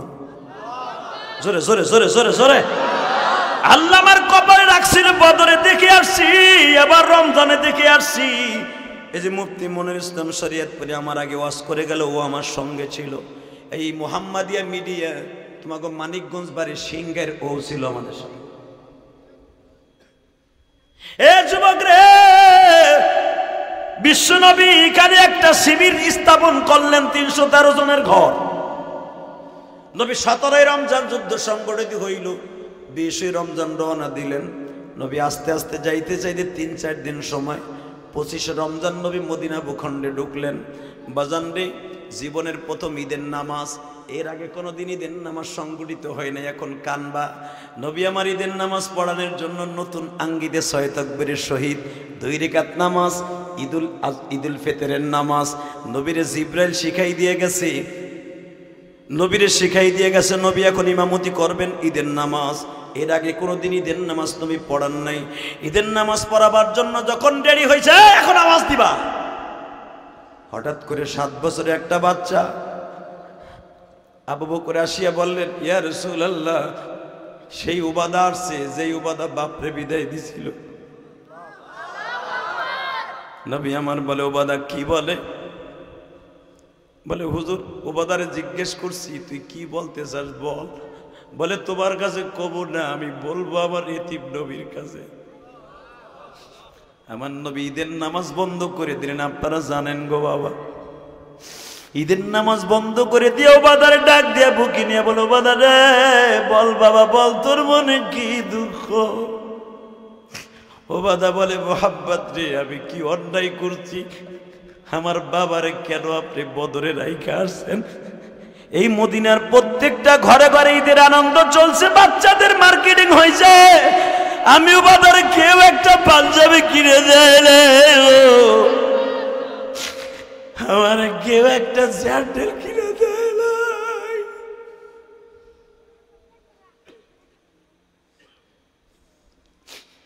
নবী আমার বললেন, আমার জীবনের প্রথমে ঈদ, ঈদুল ফিতরের নামাজ বলিয়া দেওয়ার অন্তত 2 ঘন্টা পরে হবে। উবাদার চোখের পানি না মুছা পর্যন্ত আমি নবী কোনোদিন ঈদের ইমামতি করব না।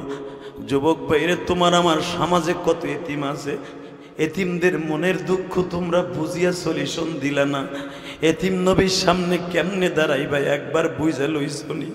এ সংগঠনের বাইরা তোমরা যারা ওয়াজ দাও, তোমাদের ওয়াজ দেওয়ার পরে যেই টাকাটা অবশিষ্ট থাকে, তোমার এলাকায় যে বিধবা মহিলার এতিম বাচ্চাটা আছে, তারে বিবাহ দেওয়ার জন্য যত টাকা খরচ হয়, তোমরা একটা সংগঠন কইরো, ওই মেয়েটার বিবাহের ব্যবস্থা তোমরা করিয়ে দিও।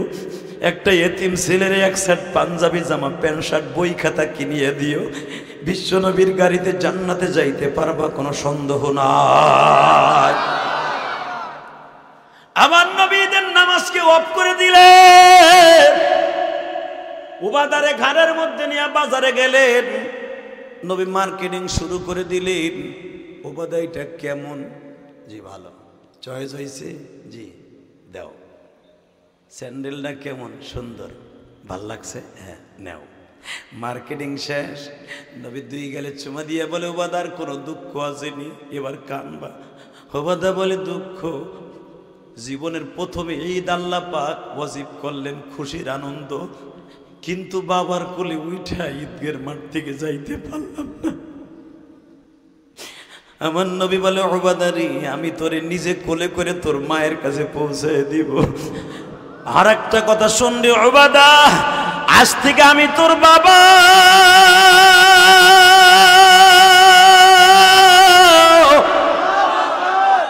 মা আয়েশা হলো তোর মা, তোর মা আয়েশা হলো মা, আমার আয়েশা হলো তোর মা, আমার ফাতেমা তোর বোন, আমার সব বিবিগুলা তোর মা। ওবাদা হাসি আর বলেন, নবী গো শুধু একটা কথা বলবেন নি, জীবনে যদি কোনোদিন আপনার কাছে আইসা বাবা দাবি করি, আপনি আমারে কষ্ট দিয়ে ফিরাইয়া দিয়ে না। সেই কথা আল্লাহ করে বলে, ওয়ালা তাজআল ইয়াদাকা মাগলুলাতান ইলা উনুকিকা ওয়ালা তাবসুতহা কুল্লাল বাসতি ফাতাকউদা মালুমান মাহসুরা। নবী কোনদিন কোন ইতিমরা যদি আপনার কাছে আইসে কোন জিনিস চায় গো নবী, খালি হাতে ফিরাই দিয়েন না, আবার মুখটা একবারে খুলে দিয়েন না, যেন সব টাকা আপনার শেষ হয়ে যায়। যুবক ভাইরা, আমি আপনাদের দুইটা পাও ধরে বলে দিয়ে যাই, নবী আমার উবাদারে মাঝে মাঝে পাশে বসে বলতেন, উবাদারে আমারে বাপ বলস তোর কি তৃপ্তি মেটে না? উবাদা বলে, নবী গো আমার একটা অভ্যাস ছিল, আমি ঘুমানোর সময় আমার বাবার পিঠের উপর দিয়ে পাও না দিলে আমার ঘুম আসতো না। এই যে 1.5 বছর হয়ে গেল আমি আর আমার বাবার পেটের উপর দিয়ে পাও দিতে পারি না। আমার নবী বলে, ও বাজারে তুই আয়, তুই আমার বুকে শো, তোর পাওটা আমার পেটের উপর দিয়ে উঠে দে, তবু তোর বাবার আদরটা একটু আমার কাছ থেকে নে। উবাদা বলে, না গো নবী না, পৃথিবীর এমন কোন মানুষ জন্ম নেয় নাই গো আমার নবীর গার উপর দিয়ে পা উঠে দিতে পারে। আমি আমার পা উঠে দিব কেন? যদি আপনার শরীরে একটা কাটা ফুটে, আমার এই জিহ্বা দিয়ে সাটিয়া সাটিয়া বাইর করে দিব গো নবী। আমার নবী তখন উবাদারে 2 গালে 2টা চুমা দিয়া বলে, উবাদারে যা যা, কিয়ামতের মাঠে যেন তুই আমার সন্তান হিসাবে উঠতে পারো। আমি আপনাদের 2টা পাও ধরি, নবী উবাদারে বলতেছে, উবাদা তুই তো 7 বছর পর্যন্ত বাপরে দেখছো, আদর পাইছো, আর তোর নবী জীবনে কাউরে বাপ বলে একটা ডাক দিতে পারে। তুই বাবা হারাইছস 7 বছর বয়সে, তোর মা এখনো বেঁচে আছে, আর আমি মুহাম্মাদের মা 6 বছর বয়স থেকে এতিম করে দিয়ে চলে গেছে। উবাদারে আমার বুকের মধ্যে কত ব্যথা। উবাদা সেদিন থেকে কসম করছে, নবীজি আমি আর জীবনে কোনোদিন মা বাবার কথা বলে আপনারে কষ্ট দিব না।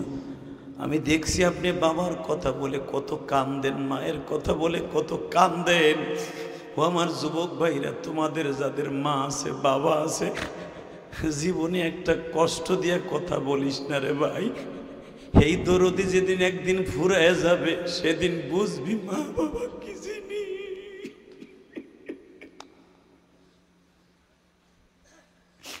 এই যে কয়েকদিন আগে আমার গ্রামের বাড়িতে মাহফিল করছি, প্রচন্ড বৃষ্টি নামছে, তোমরা ওয়াজটা ইউটিউবে দেখছো, ছাতি ফুটায় হাজার হাজার মানুষ আমার ওয়াজ শুনছে।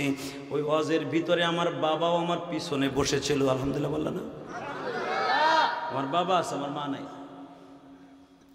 আমার বাবা পিছনে বসে বসে ওয়াজ শুনে কান্দে, আর জনগণ বৃষ্টির মধ্যে আমার পোলার ওয়াজ শুনে দেখে আমার আব্বা মনে মনে মনে দোয়া করে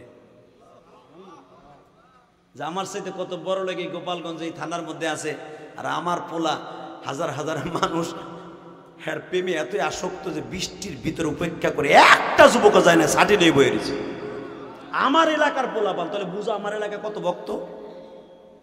খালি যে তোমরা মানিকগঞ্জের পোলা ভক্ত তা না, আমার গ্রামের পোলারা তোমাদের সাথে বেশি ভক্ত। ওরা যদি শোনে আমার ডেঙ্গু হয়েছিল, দেখেন না আপনারা ফেসবুকে, আমার এলাকায় ইটালির ছেলেরা যারা ইটালি থাকে আমার নামে তারা খাসি কোরবানি দিছে। আল্লাহ আমার এলাকার রক্ত তুমি ওর হায়াত ভিক্ষা দাও, ওর জানে কিছু না হয়। কি মনে করলেন আপনি? আমার আব্বাকে যখন ওয়াশ শেষ করে এই বৃষ্টির মধ্যে গাড়ি দিয়ে উঠাইয়া নামাই দিচ্ছে, আব্বা এখন বাইতে যান, আমি ঢাকা যাই, কালকে জুমার দিন দেখো বাপ কারে কয়। আমার আব্বা কি কয় জানো গাড়িতে নামার সময়? খবরদার, রাস্তাঘাট পিছল হয়ে গেছে, পদ্মা সেতুর আগে রাস্তা অনেক পিছল, গাড়ি সাবধানে চালায় যেতে বলবা ড্রাইভারকে। আমি সারা রাত বয়ে থাকবো, তুমি ঢাকা পৌঁছবার আগ পর্যন্ত আমি ঘুমাবো না। তুমি ঢাকায় পৌঁছে আমারে ফোন দিবার, তাহলে বিছানায় যাই বালিশ মাথায় দিয়ে ঘুমাবো। যুবক ভাইরা আমি বললাম, আব্বা আপনি নিরিবিলি রিল্যাক্সে যে ঘুমান। বলে না গো বাবা না, তুমিও তো বাবা হইছো, তুমি বুঝবা না, তুমি আমার কাছে কি হীরার টুকরা। তোমার কারণে এলাকায় কত যুবক আমারে সালাম দেয়, জেহাদি সাহেবের আব্বা আইছে, কত শিল্পপতির পোলা সালাম দেয় রে। দোকানদারের কাছে দোকানের সামনে দাঁড়াইলে সবার আগে আমারে সদায় দেয়, জেহাদি সাহেবের আব্বা আইছে। আমারে কেউ চিনত না যদি তোমারে আল্লাহ আমার ঔরাসে না দিত। যুবক ভাই আমি তোর পাও দুইটা ধরছি রে। আমার বাবা আমারে ঢাকা পৌঁছায় দিয়ে রাত 2টার সময় আমি ফোন দিছি, আব্বা বলে আমি এখনো ঘুমাই নাই, বৃষ্টির মধ্যে বয়ে রয়েছি, তুমি কি ঢাকায় পৌঁছাইছো? আব্বা এখন গাড়ি গ্যারেজ করে সবে মাত্র বিছানায় ঢুকছি। আব্বা কয় এখন আমার মনে শান্তি আসবে, এখন আমি বিছানায় ঘুমাবো। হে যুবক, এই বাবার ঋণ কি দিয়ে শোধ করবি?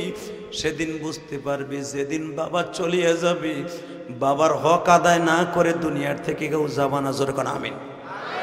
আরো চলবো না আমিন। 30টা সেকেন্ড আমি বলবো, আমি যদি প্রতিটা রাত্রে মায়ের জন্য বাবার জন্য কাঁদতে পারি, তুমি মা বাবার কাছে কেঁদে কেঁদে দোয়া চাইতে পারবা না? পারবি না যুবক, পারবি না? আমি দেখতেছি শত শত মানুষের চোখে পানি। আমি আল্লাহকে সাক্ষী রেখে বলছি, যদি আপনার চোখের পানি আজকে কবুল হয়, আপনার বাবার কবর আযাব মাফ, আপনার মায়ের কবর আযাব মাফ, আপনার দাদা দাদির কবর আযাব মাফ। আর আপনি যদি আপনার মায়ের জন্য আজকে কাঁদেন, আপনার সন্তান একদিন এরকম ওয়াজে বয়ে কাঁদবে। আপনি কাঁদবেন না, তারাও কাঁদবে না। কথা ঠিক না বেঠিক? আপনি যদি কোনো মসজিদ মাদ্রাসায় কোনো আলেমের হাতে 500-1000 টাকা দিয়ে দোয়া চান, ওয়াজে বইয়ে কাঁদে, আপনার সন্তানও একদিন এরকম দোয়া চাবে আপনার জন্য। তুমি দিবা না, তোমার পোলাও দিব না, গানে দিবে, শাহ আলম সরকারের গানে দিবে, মমতাজের গানে দিবে, আলেমের হাতে দিবে। কথা কন না কেন? জোরে কন। মানিকগঞ্জ সিঙ্গার বাপে পীর, পোলায় পীর, নাতিও পীর। তোমরা তো হে মানিকগঞ্জের পীরের এলাকার লোক, শুধু 2টা পাও ধরে বলে দিয়ে যায়, পীর অনার পার হন, কোনো লাভ নাই যদি অ্যাকাউন্টে নামাজ রোজা না থাকে। তুমি মানিকগঞ্জের হওয়ার, গোপালগঞ্জের হওয়ার, কিশোরগঞ্জের হওয়ার, যে গঞ্জেরই হও, অ্যাকাউন্টে রোজা নামাজ ঠিক থাকলে সব ঠিক থাকবে। রোজা নামাজ ঠিক না থাকলে কুত্তার দাম আছে, তোমার সে দাম নাই। শুধু চোখের পানি দেখুন, একটা আওয়াজ দিব ওলামায়ে কেরাম, যখন চোখের পানি আজকে পড়েই গেছে, বদরের যুদ্ধ যখন বিজয় হয়েছে, ইনশাল্লাহ ফিলিস্তিনের জমিন আমাদের বিজয় হবে। এই প্রস্তাবে রাজি আছো না নাই? 2 ফোঁটা চোখের পানি আল্লাহর জন্য, ফিলিস্তিনের জন্য দিতে রাজি আছো না নাই? যেই চোখের পানি আজকে ফেলাইছো, এই চোখের পানি 2 ফোঁটা ফিলিস্তিনের জমিনে পাঠাও। 2 হাত বাড়াই আল্লাহকে জোরে একটা ডাক দাও। দাও, হাত উঁচা করো যুবক, হাত উঁচা করে ফিলিস্তিনের পক্ষে ডাক দাও। 13ই অক্টোবর ডাক দাও, 13ই অক্টোবর ডাক দাও, আল্লাহকে জোরে ডাক দাও। 13ই অক্টোবর এই হাজার হাজার মানুষ মানিকগঞ্জের জমিনে ডাক দেয়, যুবক চাই আল্লাহকে ডাক দেয়। 13ই অক্টোবর ডাক দেয়, 13ই অক্টোবর ডাক দেয়, আল্লাহকে জোরে ডাক দেয়, ডাক দেয়, ডাক দেয়, ডাক দেয়, ফিলিস্তিনের পক্ষে ডাক দেয়। আল্লাহ তুমি হাতগুলাকে কবুল কইরা লও, ফিলিস্তিনের মুসলমানকে আজাদ করিয়ে দাও। জোর করে আমিন। আমার সাথে ওয়াদা দেন, আমি যত সময় পর্যন্ত মোনাজাত না করব, ফিলিস্তিনের পক্ষে দোয়া না করব, মুসলমানের রক্ত 1 ফোঁটা থাকলে ময়দান ছাড়বেন না। রাজি আছেন না? আমাদের পাশের দেশ যখন ইসরায়েলের পক্ষে, তখন বোঝা গেল আমাদের দেশ যদি কোনো বেঈমান এখানে শেষ করতে আসে, ভারত আমাদের পক্ষে থাকবে না। সমস্ত বেঈমানগুলা আমাদের শত্রু, একটাও আমাদের বন্ধু না। আমাদের তারা ইউজ করতেছে তাদের সুবিধার জন্য। আসলে আমাদের কষ্ট বোঝার মতো কেউ নাই, একমাত্র আল্লাহ ছাড়া। শুধু তোমাদের 2টা পাও ধরবো, কয়দিন আর বাঁচবো, তুমি কয়দিন বাঁচবা জানি না। 5 ওয়াক্ত নামাজ ঠিক মতো পড়বা। কে কে পড়বা বলো তো দাদা ভাই, কে কে পড়বা?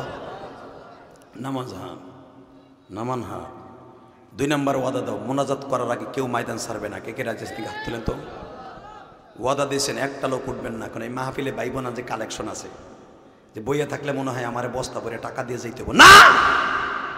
এই যুবকগুলোর জন্য আমি দোয়া করে দিয়ে যাই, আল্লাহ যেন এদের মা বাবাকে আল্লাহ মাফ করে দেয়। এদের এই মাহফিলটা যেন কিয়ামত পর্যন্ত আল্লাহ করার সুযোগ দান করে। এদেরকে আপনারা সহযোগিতা করবেন, প্রাণ ভরে টাকা দিবেন, তা না হলে বক্তা আনবে কি দিয়ে? আমাদের মতো বক্তা আনতে কি পয়সা খরচ হয় নাই? এই প্যান্ডেলটা করতে পয়সা খরচ হয় নাই? পোস্টার করতে পয়সা খরচ হয় নাই? তাহলে এরা যখন ওয়াজ দেবে, মমতাজ রাইনা গান না দিয়া, তাহলে এদেরকে সহযোগিতা না করলে তো পিডানি খাইবা। কথা কন না কেন? এরা জেমস রাইনা গান দিছে। এই যুবকদের পাশে থাকবেন, আল্লাহ আপনার পাশে থাকবে। তাহলে একসাথে বলবেন, যাদের মা বাবা আছে, আমি ইলিয়াস রহমান জিয়াদি মাঝে মাঝে আমার আব্বার হাত ধরে চুমা দিই, আলহামদুলিল্লাহ বলেন। এই যে গত বছর এই মাসেই আলহামদুলিল্লাহ কন। আমার বাবার গিরায় সমস্যা, আব্বা কিন্তু গিরা ভাস করতে পারে না। আমার আব্বা তো আমার মতো আলেম না, আপনাদের মতো খেটে খাওয়া মানুষ। আমি কিন্তু শিল্পপতি, কোটিপতি, লাখপতির পোলা না, আমি একবারে গরিবের পোলা। আমার পোলাপান কবে আমরা কোটিপতির পোলা, কিন্তু আমি তো গরিবের পোলা। 570 সাবান দিয়ে গোসল দিছি, 570 সাবান দিয়ে কাপড় দিছি। আমি সেই ইলিয়াস রহমান জিয়াদি। একটা লুঙ্গি 1 বছর পরছি, 1 সেট পায়জামা 2 বছর পরছি। ঘরে মা নাই, চাইতে গেলে যদি সৎ মায় মারে এই ডরে চাইতামও না। আমি সেই ইলিয়াস রহমান জিয়াদি। আজকে 4 কোটি টাকা খরচ করে মসজিদ বানাইছি, কাউরে কই নাই 1 বছর সিমেন্ট আমারে দেন। তাহলে বুঝেন আপনি, ঢাকার বুকে কোনো শিল্পপতির কেতানের টাইম আমার নাই, আর কেউ কেতাইও না। আলহামদুলিল্লাহ বলেন। তুই বেটা কয় টাকা দান করস বছরে? তুই যা দান করবি তো সারা জীবন বইয়া, এর 4 গুণ আমি এক মসজিদের পিছনে খরচ করছি। আলহামদুলিল্লাহ বলেন না? আমার নিজের টাকার কেনার, কষ্টের টাকার, রক্ত পানি করা পয়সার বাড়ি কেনা ঢাকায়, 2টা বাড়ি কেরানীগঞ্জে বেচা মসজিদ করছি। প্রতিদিনের ঘাম জানু ওয়াজের পয়সা মসজিদে খরচ করি। তুমি জীবনে কয় লাখ টাকা খরচ করছো? 4 কোটি টাকা আমার নিজের কষ্টের টাকা খরচ করছি মসজিদে। আল্লাহ শুকুর আদায় করি, আমার মায়ের একটা ওসিয়ত পালন করতে যাই। 2 তলা কমপ্লিট, আলহামদুলিল্লাহ বলেন। এখন 3 তলার কাজ চলবে, পিলার উঠে গেছে। আল্লাহ এখানে আসার পরে অনেক মা তার সন্তানে হাত দিয়ে আমার মসজিদে টাকা দিছে, লেখাত ভাইয়ের স্ত্রী টাকা দিছে, অনেক মা দিয়েছে। একটা ছেলে গাড়িতে আসার সময় দিছে। এই কমিটির মধ্যে যে ছেলেটা ওর মোটরসাইকেলের পিছনে তো নাইমে আমার মসজিদে আজকে টাকা দিছে। আলহামদুলিল্লাহ বলতে পারেন না? তো এই যুবকগুলোর মা বাবা জান্নাতে যাবে না, যাবে কার মা বাবা?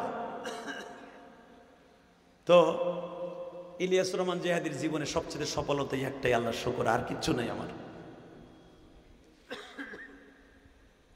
পৃথিবীতে বাবা মায়ের মতো দরদি কেউ নাই, এটা পকেটে রাখবেন সব সময়। সবাই স্বার্থের পাগল, শুধু একজন স্বার্থের পাগল না, সে হলো মা আর বাবা।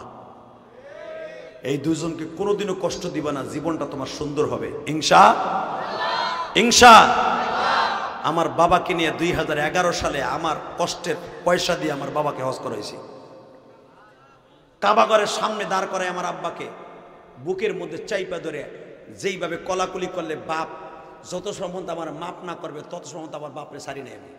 আজকে আমার কথা কান দিয়ে এমনি না, এটা আমার বাবার দোয়া। কাবাঘরের সামনে স্বর্ণের দরজাটার সামনে দাঁড়ায় বাপরে বুকের মধ্যে একটা চিৎকার মারছি, আব্বা আমার ওয়াজগিরিতে কাম হইব না। 2011 সালে ওয়াজগিরিতে কোনো কাম হইব না, আমার আলেমগিরিতে কোনো কাম হইব না যদি আপনি আমার মাপ না করেন। আমার আব্বা বুঝতে পারেন যে আজকে এই সারে পরে আমার পোলাই কাম করবো। আব্বারে লইয়া তপ করতেছি, হুট করে আব্বারে বুকের মধ্যে জড়াই ধরছি। কি হয়েছে তোমার, কি হয়েছে? আমি বললাম কি হয়েছে একটু পরে কমো, চলেন কাবাঘরের দিকে যাই। আব্বারে বুকের মধ্যে নিয়ে একবারে কাবার দরজার লাগে মিলাই দিছে এমনি, যেখানে একবারে মুলতাজিম, যেখানে পৃথিবী সব নবী কপাল ঠেকায় আল্লাহর কাছে দোয়া করতেন, ওইখানে আব্বারে চাইপা ধরে দরজাটার সাথে, দরজা তো ধরা যায় না। আব্বারে কইছে ওই স্বর্ণের দরজা। আব্বা আমার অনেক লম্বা, আব্বা কিন্তু অনেক লম্বা। আমার আব্বার মতো লম্বা লোক এখন কম আছে, অনেক লম্বা। আমার দেখতেছেন ছোট, কিন্তু আমার আব্বা অনেক লম্বা। এখন তো বয়স হয়ে গেছে, খাটো হয়ে গেছে। আব্বা আমার অনেক লম্বা। তা আব্বা দেখি কি স্বর্ণের যে চৌকাটটা, ওই চৌকাটটা ধরছে। আমার বাপের কথা কইছে দিয়ে সুবহানাল্লাহ, তুমি কইবা না? আমার বাপ মানে তোমারও বাপ, তোমার বাপ আমার বাপ, কথা কর না কেন? এরকম সৌভাগ্য কার আছে? বাপরে আমি এই ভেবে চাইপে ধরছি, আব্বা স্বর্ণের চৌকাটটা 2 হাত দিয়ে ধরছে, ধইরা যতটুকু নাগার পাজা ধরছে, যেখানে আমার নবী পাও লাগায় কাবা ঘরের মধ্যে ঢুকছে ওইখানে কইছে আব্বা আমি তো জানি এই সমস্ত জায়গাগুলো, আব্বা ধরেন, ধরছে। এইবার ধইরা নিচে নামায় কইছি এখন কিল্লিকে ধরাইছে জানেন কে? আপনি আমারে মাফ না করলে আমার হজ কবুল হইব না। এই কথাটা বলতে পারি, ওই জায়গাতে এমনি গুনা মাফের স্টেডিয়াম, গুনা তো মাপ তো হবেই ওই জায়গাটায়, কাবা ঘরের দরজার সামনে যত গুনাহ লয়ে যাবেন কাবা ঘরের সামনে দরজার সামনে ডাক দিতে দেরি আছে, গুনাহ মাফ হইতে দেরি হবে না। বাজানরে যখনই বুকের মধ্যে নিয়ে বললাম আমার হজ কবুল হইব না আমার মাফ না করা পর্যন্ত, আমার বাবা আমার বুকের মধ্যে ধরে হাউমাউ করে কেঁদে দিলেন। এই জন্যই কি তুমি এই কামাজকে করছো গো? আমার বাবা এইভাবে কাবা ঘরের সামনে হাত দুইটা উঠাইয়া চিল্লায় বলে মালিক গো আমার ইলিয়াসকে তুমি মাফ করে দিও। আমার ইলিয়াস যতগুলা মাহফিলে যাবে প্রত্যেকটা যুবকরে তার বাবার সাথে মিলাই দিও। আমি তোমাদের পাও দুইটা ধরছি, আমি যদি পারি লক্ষ লক্ষ হাজির সামনে পুলিশের সামনে বাবারে বুকিনে মাপ চাইতে তুমি পারবে না? পারবি ভাই? পারবি? এ যুব সমাজ পারবি? যখন তোকে ওয়াজ তোগাই কাম না করলে আল্লাহ বেজার হইব। আমি করছি তুই করবি না কা? যেই যুবকগুলো ওয়াজ দিছেন অথবা যেই যুবকগুলো আমার বন্ধু হইতে চাও 30টা সেকেন্ডে, যেই বোন আমার বোন হইতে চাও, যেই ভাবি আমার বোন হইতে চাও, যেই মা আমার মা হইতে চান, আমি আপনাদেরকে বলবো আপনার ভাই হই আমি কিয়ামতের মাঠে উঠবো, আমি তোমার বন্ধু হইয়া কিয়ামতের মাঠে উঠবো। আমার কথাটা কোন নিবা? যেই যুবকের বাপ এই মাঠে আছে ওই যুবকগুলো দাঁড়াও তো, তোমার বাপ এই মাঠে আছে দাঁড়াও তো, কার কার বাবাই মাঠে আছে দাঁড়াও। তুমি তো জানতেছো তোমার বাবাই মাঠে আছে, দাঁড়া দাঁড়া বেটা। কার কার বাপ এই মাঠে ওয়াজ শুনতেছে তুমি জানো না? তোমার বাবাই মাঠে আছে তুমি জানো না? এই যুবক আর কেউ নাই, এই কয়জনই আছো, তোমরা তো গ্রামের মানুষ, শহরের মানুষ না। প্রত্যেকের বাবা মনে হয় মাঠে আছে, নাই? আর কোনো যুবক নাই যে তোমার বাবাই মাঠে আছে? এই গ্রামের এই যুবকরা নাই? দাঁড়াই থাকো। এই যে ছেলেগুলা দাঁড়াইছে বাপগুলা দাঁড়ান, আপনি তাই দেখেন আপনার পোলা দাঁড়াইছে, দাঁড়ান দাঁড়ান, পোলাগুলার বাপ দাঁড়ান। এই তাকান আপনার বাপ কই আছে? যে ছেলেগুলো আগে দাঁড়াইছে তোমার বাপ কই দেখো। আমি বলার সাথেই তোমার আমি বন্ধু বানাবো। একটা দৌড় দিয়া বাবারে বুকের মধ্যে নিয়ে আজকে মাপ চাইবা। যদি তোমার বাবারে বুকের মধ্যে মাপ চেয়ে কাইন্দা দিতে পারো, মনে করবো হজরে আসদে সুমা দিয়ে আজকে আল্লাহর কাছে মাপ চাইতে আসো। দাও দৌড় দাও, দৌড় দে যুবক, দৌড় দে, দে দৌড় দে, দে যুবক দৌড় দে। এই নাবালক যুবক গুলা কেমনে দৌড় মারছে দেখ, দেখ বাপরে বুকের মধ্যে রে সন্তানটারে বুকি নিয়ে জোরে জোরে চিল্লাইয়া কাইন্দা কাইন্দা দোয়া করে দেন। আপনার সন্তান ইমাম গাজালি হয়ে যাবে, আপনার সন্তান আলেমে দ্বীন হয়ে যাবে। আজকের মাহফিলের পরিচালক দেখো বাবারে বুকি নিয়ে কান্দে। আল্লাহ তুমি দেখো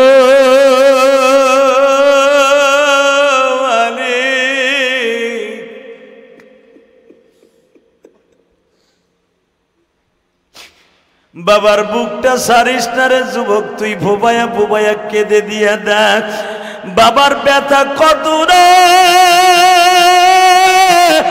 বাবার কাঁধে কাঁধ লাগায়া বলো বাবা গো তুমি মাপ না করলে আমার কোনো দোয়া কবুল হইব না।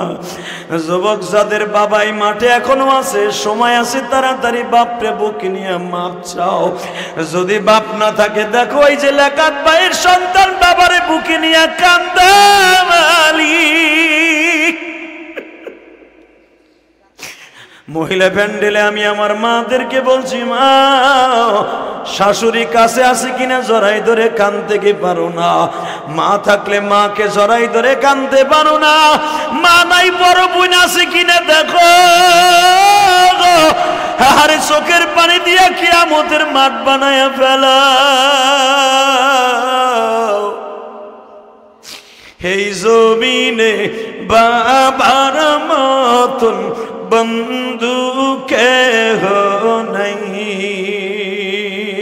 বাবা বলে কেঁদে দিয়া তওবা করো ভাই, বাবার মতো বন্ধু কেহ এই জগতে নাই।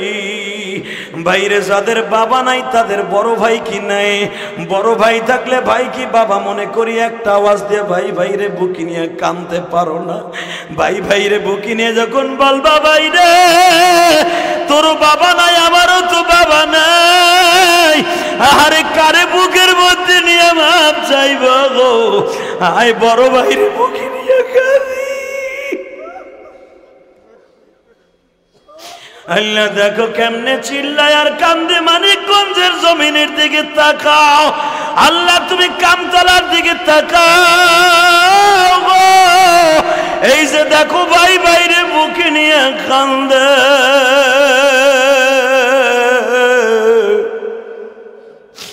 ভাই বাইরে বুকে নিলে কত মজা তুমি সারা কেউ যাবে।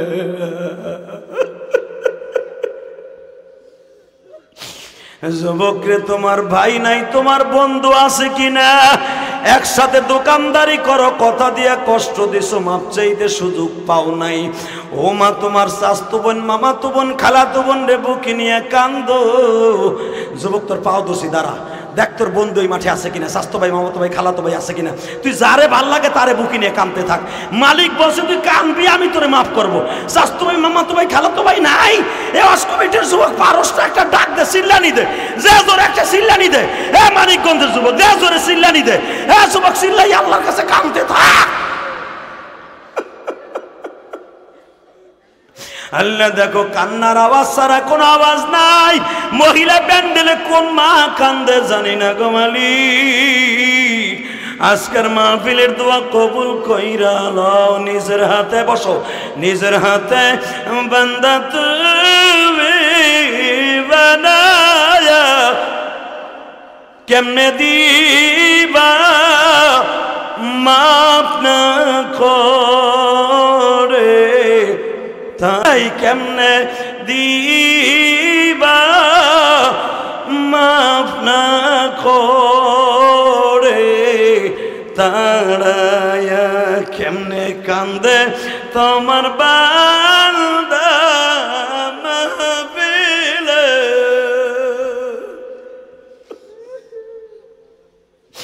বান্দার গুনাহ মাফ করে দাও মাওলা।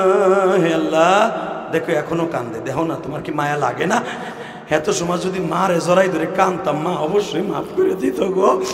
বাপের কাছে 10 বছর যত অন্যায় করতাম, একবার মাফ চাইলে বাবাই মাফ করে দিত। ছোট্ট বাচ্চারা সামনে বইয়া কান্দে, হয়তো এদের বাবাগুলো আসে না, আজকে ও আছে। এই বাচ্চাগুলোর চোখের পানির ওসিলায় পুরো মাজমাকে কবুল করে নাও আল্লাহ। আমরা গুনাহগার, এই বাচ্চাগুলা তো নিষ্পাপ, এই তালবে ইলমগুলো নিষ্পাপ।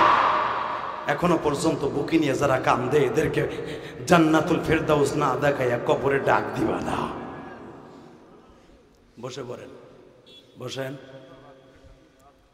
আল্লাহ এদেরকে কবুল করো, জোরে করে আমিন। ওয়াজ কমিটির কত যুবক বাবারে বুকি নিয়ে কান্দে। জীবনে ওয়াজের মতো ওয়াজ একদিন হলে যথেষ্ট, কথা ঠিক না বেঠিক? পৃথিবীর এমন কোনো বৈজ্ঞানিক নেই, এমন কোনো জজ সাহেব নাই এই ভরা বদ্দেশের ভিতরে লজ্জা শরম বাদ দিয়ে বাপরে বুকি নিয়ে বাইরে বুকি নিয়ে কেউ কান্দাবে। একমাত্র সম্ভব কোরআন হাদিসের দ্বারা, কথা ঠিক না বেঠিক? কোরআনের মজমার ভিতরে সম্ভব। অতএব যারা আজকে কাঁদছেন, আজকের দোয়া ডাইরেক্ট কবুল। বাংলাদেশের সব বক্তা এটা পারে না, আর করাইতে চাইলেও অনেকে খারায় না, এর লেগে কেউ করায় না। আমি ইলিয়াস রহমান জিহাদির ডাকে ওই যে আমার বাবার কাছে মাপ চাইছি, যে এই জন্য আমার বাইরে খারায়। কত বক্তা চেষ্টা করছে এরকম খারায় বাপ বেটারে মিলাই দেবো, পারে নাই। হ্যাঁ লজ্জা পায় হুজ বক্তায়, আর এইটা করায় না। কিন্তু আমি কেন করাই? আমার বুকে বল আছে যে বাবা প্রেমিক যুবকগুলা। এই সেলিম আর হায়দারকে দুই ভাই দুই পাশে দিয়ে কান্দে, আসো তো আমার সামনে, আসো তো, আসো। সেলিম আর হায়দার কই? আসো তো, আমি দেখাই কিয়ামতের মাঠ বানাই দিই তোমাকে। দুই ভাই আসো তো, দুই ভাই আসো, বুকে বুক নাকি আসো, আসো। কে? আসো। দুই ভাই দুই পাশে বইয়ে কান্দে, দেখা এ দুই ভাই চোখের পানিতে পুরা মজমা এখন পাগল হয়ে যাবে, কিয়ামতের মাঠ হয়ে যাবে। দেখ দুই ভাই দুই কোনায় বসে কাঁদছে, কিন্তু বুকে মিলাইতে পারে নাই। এই মালিক, এই আল্লাহকে জোরে একটা ডাক দে যুবক, ডাক দে। দুই ভাইয়ের পক্ষ থেকে ডাক দে, ডাক দে, ডাক দে, ডাক দে, ডাক দে, ডাক দে। দুইজনের দোয়া কবুল হবে আজকে, দুই ভাইয়ের চোখের পানি কবুল হয়ে যাবে আজকে, সেলিম আর হায়দারের দুঃখের পানি কবুল হয়ে যাবে আজকে। দেখ কিয়ামতের মাঠ কেমনে কয়, দেখ আল্লাহ কেমনে কবুল করে। আল্লাহ এদের চোখের পানি কবুল করো, এগো দুইজনের জীবনকে সুন্দর করো, এদের দুইজনের জীবনকে সুন্দর করো, এদের বাবা মাকে তুমি মাফ করো আল্লাহ। আল্লাহ এদের দুই ভাইয়ের চোখের পানির খাতিরে এদের জীবনের সবগুলো মাফ করে দাও। এর চাইতে পৃথিবীতে আর দামি ওয়াজ কি হতে পারে বলো?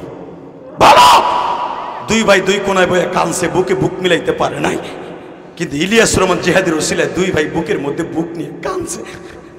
আল্লাহ এই মজবার কারো দোয়া কবুল না করলে দুই ভাইয়ের দোয়া তুমি কবুল করবা। এই দুই ভাইয়ের ওসিলায় তার বাবা মা দাদা দাদি শ্বশুর শাশুড়িকে মাফ করে দিবা, এই মজবার প্রত্যেকটা মুসলমানকে মাফ করে দিবা। বসেন দুই ভাই, সেলিম ভাই আর হায়দার ভাই বসেন, আপনাকে দোয়াই আজকে করবো। বসেন, আমি সবাইরে দোয়া করে দেয়। গত বছর গোলওয়ারা মাহফিল আসছিলাম না, কে যেন আমার মসজিদ 10,000 টাকা দিয়েছিলেন, ওই মাহফিলে আজকে তার সন্তান আমার লগে দেখা করতেছিল। আলহামদুলিল্লাহ বলেন, দোয়া করি তার সন্তানকে আল্লাহ কোরআনে হাফেজ বানাক, জোরে আমিন। আমি সবার জন্য দোয়া করে দিয়ে যাবো। গোলওয়ারা মাদ্রাসায় অনেকে ওয়াদা করছিলেন, টাকাগুলো অনেকে দেন না, এই কামটা ঠিক করেন নাই, দিয়ে দিয়েন মেয়া। ওয়াদা যখন করছেন আমার লাগে ওয়াদা করে মিস করেন না, হয়তো দেখবেন বড় রোগ হয়ে যাবে, নাহলে লুলো হয়ে কবরে যাবেন। যারা ওয়াদা করছেন টাকাগুলো ঠিক মতো দিয়ে দিন। আলহামদুলিল্লাহ বলেন। দান ওয়াদা করার পরে কোনোদিন মিস করবেন না, শয়তান কবে দিস না দিস না দিস না, জাহান্নামে যা, কবদের ওয়াদা মিস করবেন না। শুধু আমি আপনাদের দুটো পাও ধরে বলি, আমার যে বোন লিয়াকত ভাইয়ের স্ত্রী এখানে আসার আগে আমার মাদ্রাসায় তিনখানা, আমার মসজিদে 5,000 টাকা দিয়েছে। আলহামদুলিল্লাহ বলেন। আর এক মায়েরা তার স্বামী প্যারালাইজ হয়ে গেছে, লিয়াকত ভাইয়ের স্বাস্থ্য ভাই আমার মসজিদে 1,000 টাকা দিছে। আর এক মা 1,000, আর এক মা 1,000। এখানে আসার পরে যেই যুবকটা ওই যে সামনে বসা, কি জানি তোমার নাম? হ্যাঁ, ইরশাদ, ইসাক। ও গাড়িতে ওঠার সময় যার কথা বললাম, ও আমার মসজিদে টাকা দিচ্ছে এখানে আসার আগে। আমি সবার জন্য দোয়া করবো, বেঁচে থাকলে দেখা হবে, মরে গেলে দেখা হবে হাসরের মাঠে। তবে আজকে যে কামটা করাই দিয়ে গেলাম, আজকের দোয়া কিন্তু কবুল হয়ে যাবে ইনশাল্লাহ বলেন। আর কোনোদিন এই কামতলার মাহফিলে আমি আসি বা না আসি, কিন্তু মাহফিল আজকে কবুল, কোনো সন্দেহ নেই, কোনো সন্দেহ নেই। কারণ এমনও আছে বাপকে অনেক বছর ডাকে না, আজকে ওই বাপরে বুকের মধ্যে নিয়ে কাঁদছে। ভাই ভাইয়ের চেহারা দেখতে চায় না, ভাই ভাই আর এক দিক দিলে আর এক দিক জায়গা, ওই বাইরে বুকের মধ্যে মিলাই দেওয়া ছাড়া পৃথিবীতে কোনো ইবাদত আর হতে পারে না। দেখো এখনো বুকের মধ্যে নিয়ে কান্দে, আর কি লাগবে? এ আর কি চাও? আর এর সাথে বড় বাজার পৃথিবীতে কি হইতে পারে রে বেটা? ভাই বাইরে চেহারা দেখতে চায় না, সেই বাইরে বুকের মধ্যে সিল্লে আর কান্দে, কি মনে করলা তুমি? অতএব আমি দোয়া করি, আমার মসজিদে 3 তলার কাজ চলতেছে। আলহামদুলিল্লাহ বলেন। আমার মাদ্রাসায় 200-র মতো এতিম আছে। আমি আপনাদের কাছে টাকা পয়সা চাই না, শুধু দোয়া চাই। যারা আমার মসজিদ মাদ্রাসা না দেখা এখানে আসার আগে টাকা দিছে, আল্লাহ তাদেরকে আমার মায়ের সাথে মাফ করে দিও, কিয়ামতের মাঠে তাদেরকে আমার বন্ধু বানাই দিও। সবাই ভালো থাকবেন, সুস্থ থাকবেন। দোয়ার আগে সবার কাছে আমার দোয়া চাই। জি ইনশাআল্লাহ তাআলা। এই যে আপনাকে ওইখানে একটা বড় মাদ্রাসা আছে মিয়া, এই মাদ্রাসার প্রতি খেয়াল করেন, কবরে ভালো আরামে থাকবেন। 3 তলার কাম ধরবে, আপনারা সবাই দোয়া করেন। টাকা পয়সা যা ওয়াদা করছেন দিয়েন, আপনারা কবরে ভালো থাকবেন। সবাই ভালো থাকেন, সুস্থ থাকেন। আমি সবার জন্য দোয়া করি। যেই মায়েরা, আর আপনি বিশ্বাস করেন, কালকে যেখানে ওয়াজ করছি আগল যারা বরিশাল, এক মা তার স্বামী প্রবাসী আকামা নাই, আমার গাড়ির সামনে 1,000 টাকা লিয়ে বয়ে দিছে। বাবা তোমার দিলে মনে হয় আমার স্বামী মনে আকামাটা পাইব, প্রাণ খুলে দোয়া করে দিয়েছি। কত মা আমার গাড়ির সামনে ডেলি দাঁড়ায় থাকে, কেন জানেন? ইলিয়াস রহমান জিহাদির